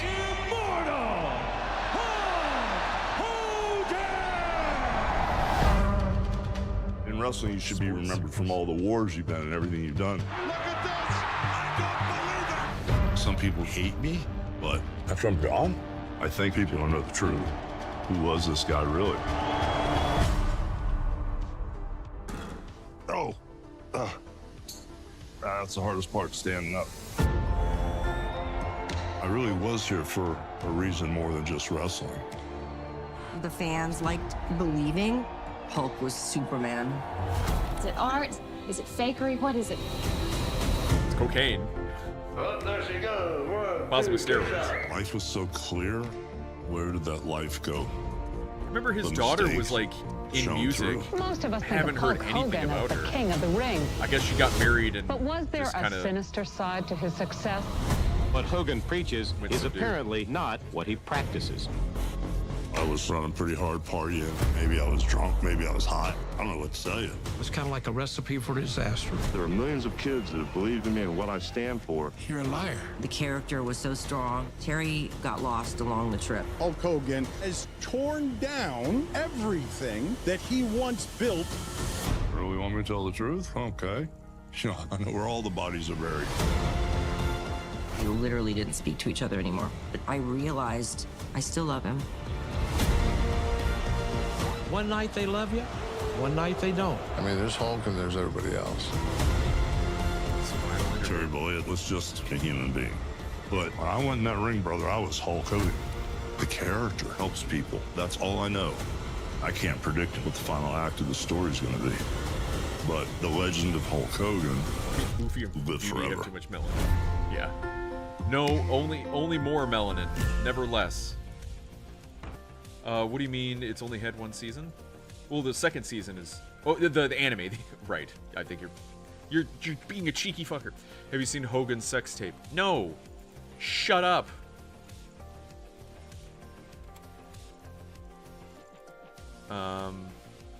They changed the lyrics of Hogan's song to be more inclusive. What the fuck? The I'm a Real American? Trump documentary would be a crazy one. Jesus.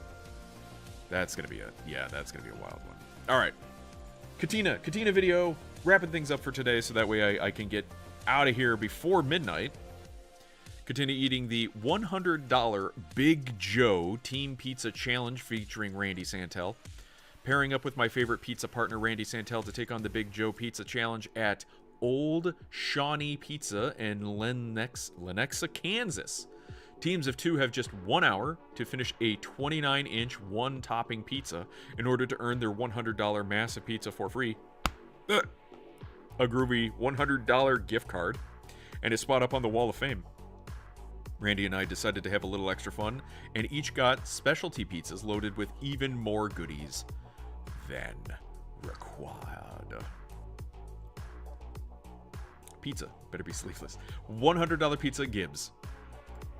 Pizza, I feel pizza as food challenge is a good bet of being really good. Like, you can do those. Somehow, some way, pizza just doesn't hit like other food, and you can just keep eating it. Today we are all at Old Shawnee Pizza They're showing in off by doing extra? Lenexa, Yeah, Kansas, I guess. where we are about to take on the Big Joe. I am here with my boo thang, Randy, and right now he is my Pookie. And we are about to try to be winners of this thing. This is massive. This is a 29 Have a good night, pizza, Cozy. Probably around 12 pounds. You only have to do one topping, up to 3 if you want. We decided But if you burn your mouth, but what if you burn your mouth on your first bite?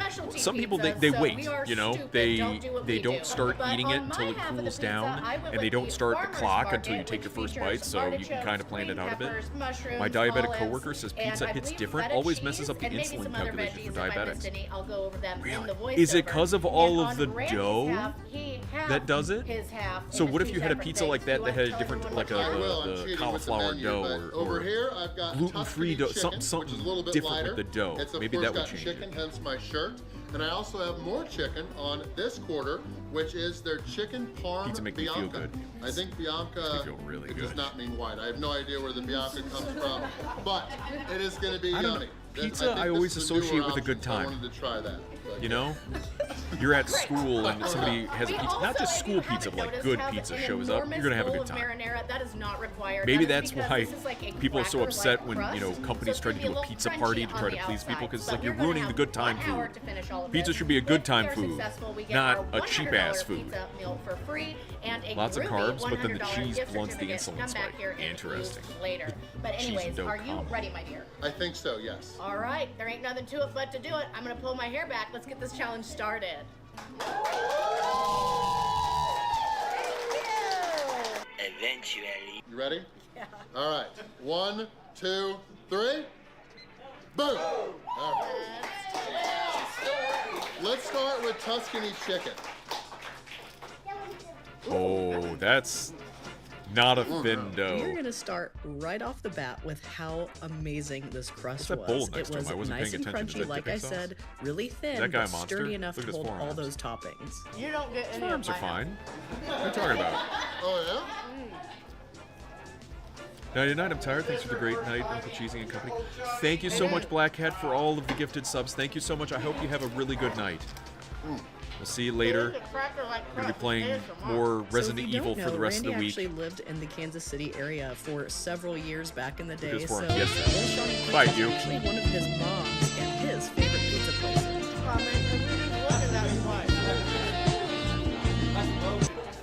The specialty farmers market pizza, while delicious, certainly wasn't the smartest ever topping Oh my God. choices for this challenge. It was Yes, yes, heavy.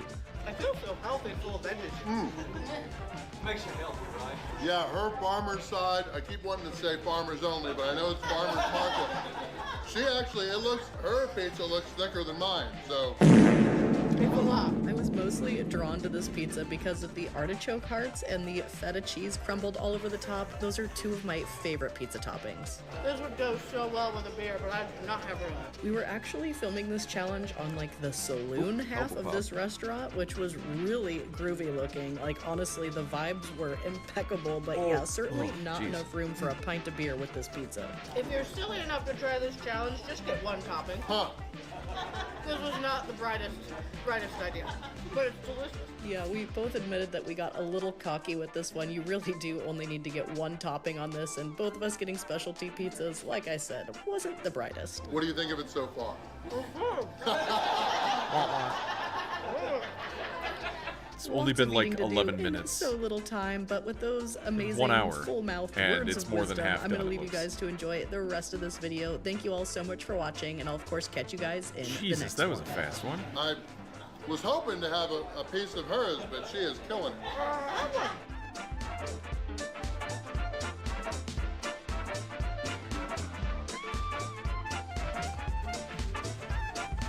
You do this one, and I'll do this one. This is what, Tuscany?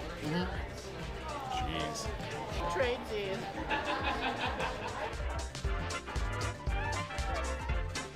Yeah, this doesn't look like that big of a challenge for them. We're gonna try a piece of Randy's Tuscan chicken. We traded slices. Oh, what's wrong? Oh, I can hear it. I was like, where's Golden Wind? There it is. I had to mute Katina. Why is it only half over when they're more than halfway through the food? Almost have to eat another pizza after this. That would be Oh, yeah, it is. It's good, but it's chewier.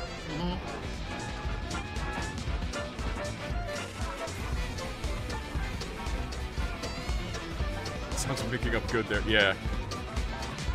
Classic Sam's.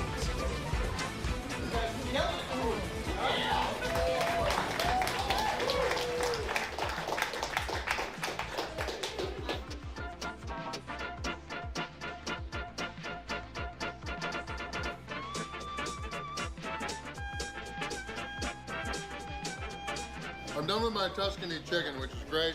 Now it is time to work on my piece that I'm having from her half of the farmer's market. It's very vegetarian, it looks awesome. Am I gonna like it?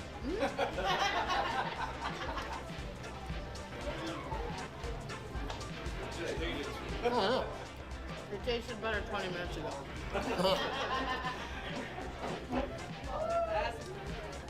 Oh.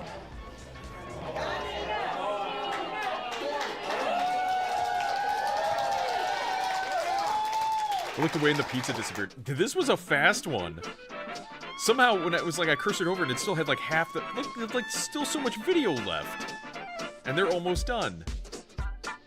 Nonsense. We won't be eating any more tonight, but she still needs to try Jack Stacks, which is my favorite. Tried a couple days later. Ooh, that looks good.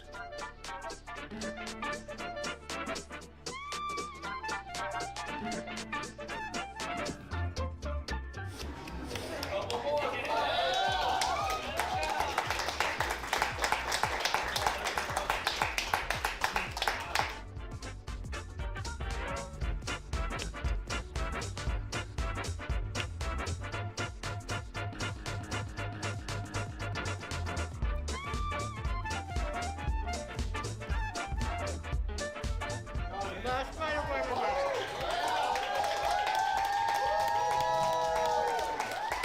To be honest, doesn't look like that great of pizza. Yeah, looked like it had a thicker crust, but I mean, has to be pretty crappy to be crap pizza, but you're right, it doesn't look like super great. Like, oh my god, I would love that. Looks a little on the dry side, too. Hence why they have that giant bowl of what appears to be marinara for them to dip into. Like, it almost, like, dry bread. Now she's making me look bad by doing that. Yeah. Now she's making me look bad. I mean, it's crumbs, you would say, leave no doubt. Hey, that's sexy. She's scooping up all the crumbs. Yes. I am done with my last piece, and I did say we were going to finish in 28 minutes, did I not? What kind of insanity is that? Hunger? Flex.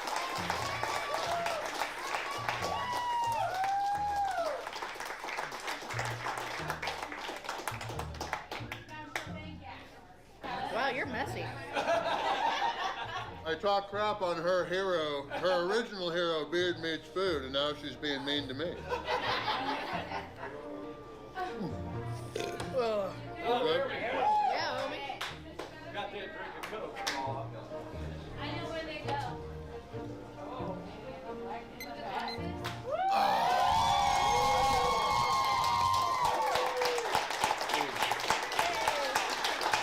We finished together again with our timers, yeah. That's nuts. All right, so we were able to get that done in 28 minutes and 48 seconds. And they needed an hour, The or they Big had Joe an hour, pizza and they beat was it absolutely less. delightful. Jeez. I went with the farmer's market, of course, which was Yeah, that doesn't look insanely like stuffed that with toppings. great of a And then pizza. Randy Looks like a probably tried lot, the but it doesn't Tuscany. look like It was a little more difficult to get super down without the red appetizing sauce, but pizza it was like I've seen equally before. as Maybe it was the tasty, but toppings. Anyways, for winning in 28 minutes 48 seconds, we are going to be getting our $100 pizza meal for free, a $100 gift certificate, and spots up on the Wall of Fame That's here it? at Old Shawnee Oh, that's Pizza it. in Jeez. Lenexa. Only a 10-minute video, but they So finished it thank like you at guys for halfway. They were watching. already Thank you to the pretty much bazillion done. people who came to Some cheer parts us of it look on. kind of barren. Thank you to my Yeah, favorite it pizza wasn't like partner. Of course. We will toppings catch to you the guys edge and in all the that. next one. Okay, peace out. Bye.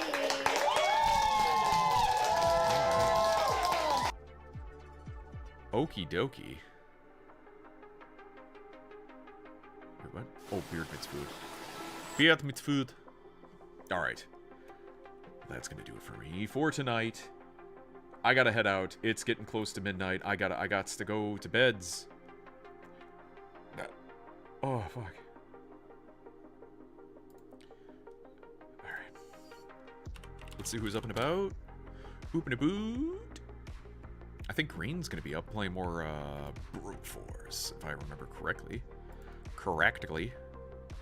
Yeah. You got the Bro Force. You got the Bro Force. You got the Bro Force. You got the Bro Force. Not Magoose. Have a good night. Iridium Wings, Newt Dude.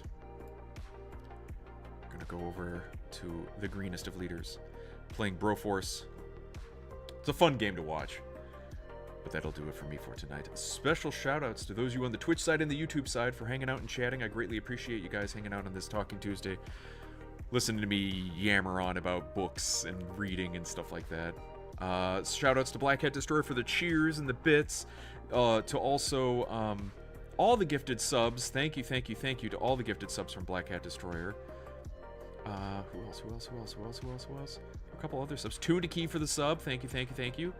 And there was another, I think, Covert Flamingo for the sub as well. I will be back again tomorrow. Jesus, my brain. I'll be back again tomorrow with more Resident Evil Requiem, where we're trying to get through that on the harder difficulty, so I can get more challenge things unlocked. My plan is to try to get the unlimited gun ammunition first, be that first big unlock, and then use that to get everything else in the game. Because if I have unlimited ammo, that means I can just shoot the fuck out of everything and I'll be happy about it. Then I can unlock a couple more weapons and stuff, and that'll make things a lot more easier. Alright. Okay, we're gonna go over to Green Leader, playing Boar Force. Boar Force. Have a good night, everyone. Have a good rest of your week. I'll talk to you guys later.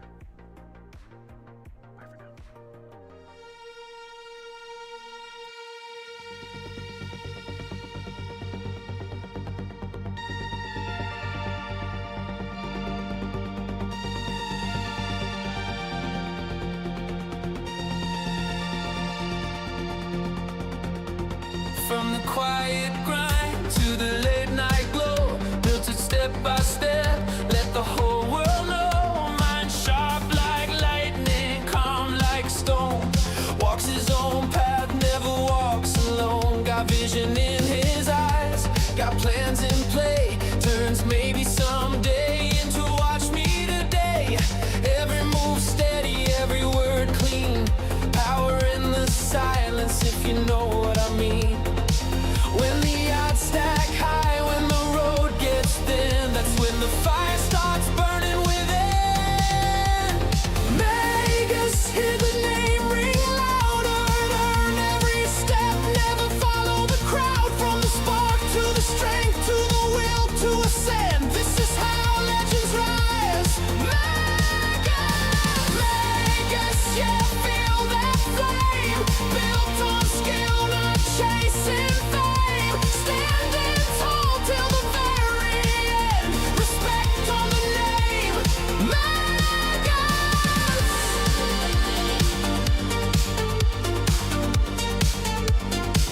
Got patience like time, got focus like steel. Knows what's fake and what's real. Every challenge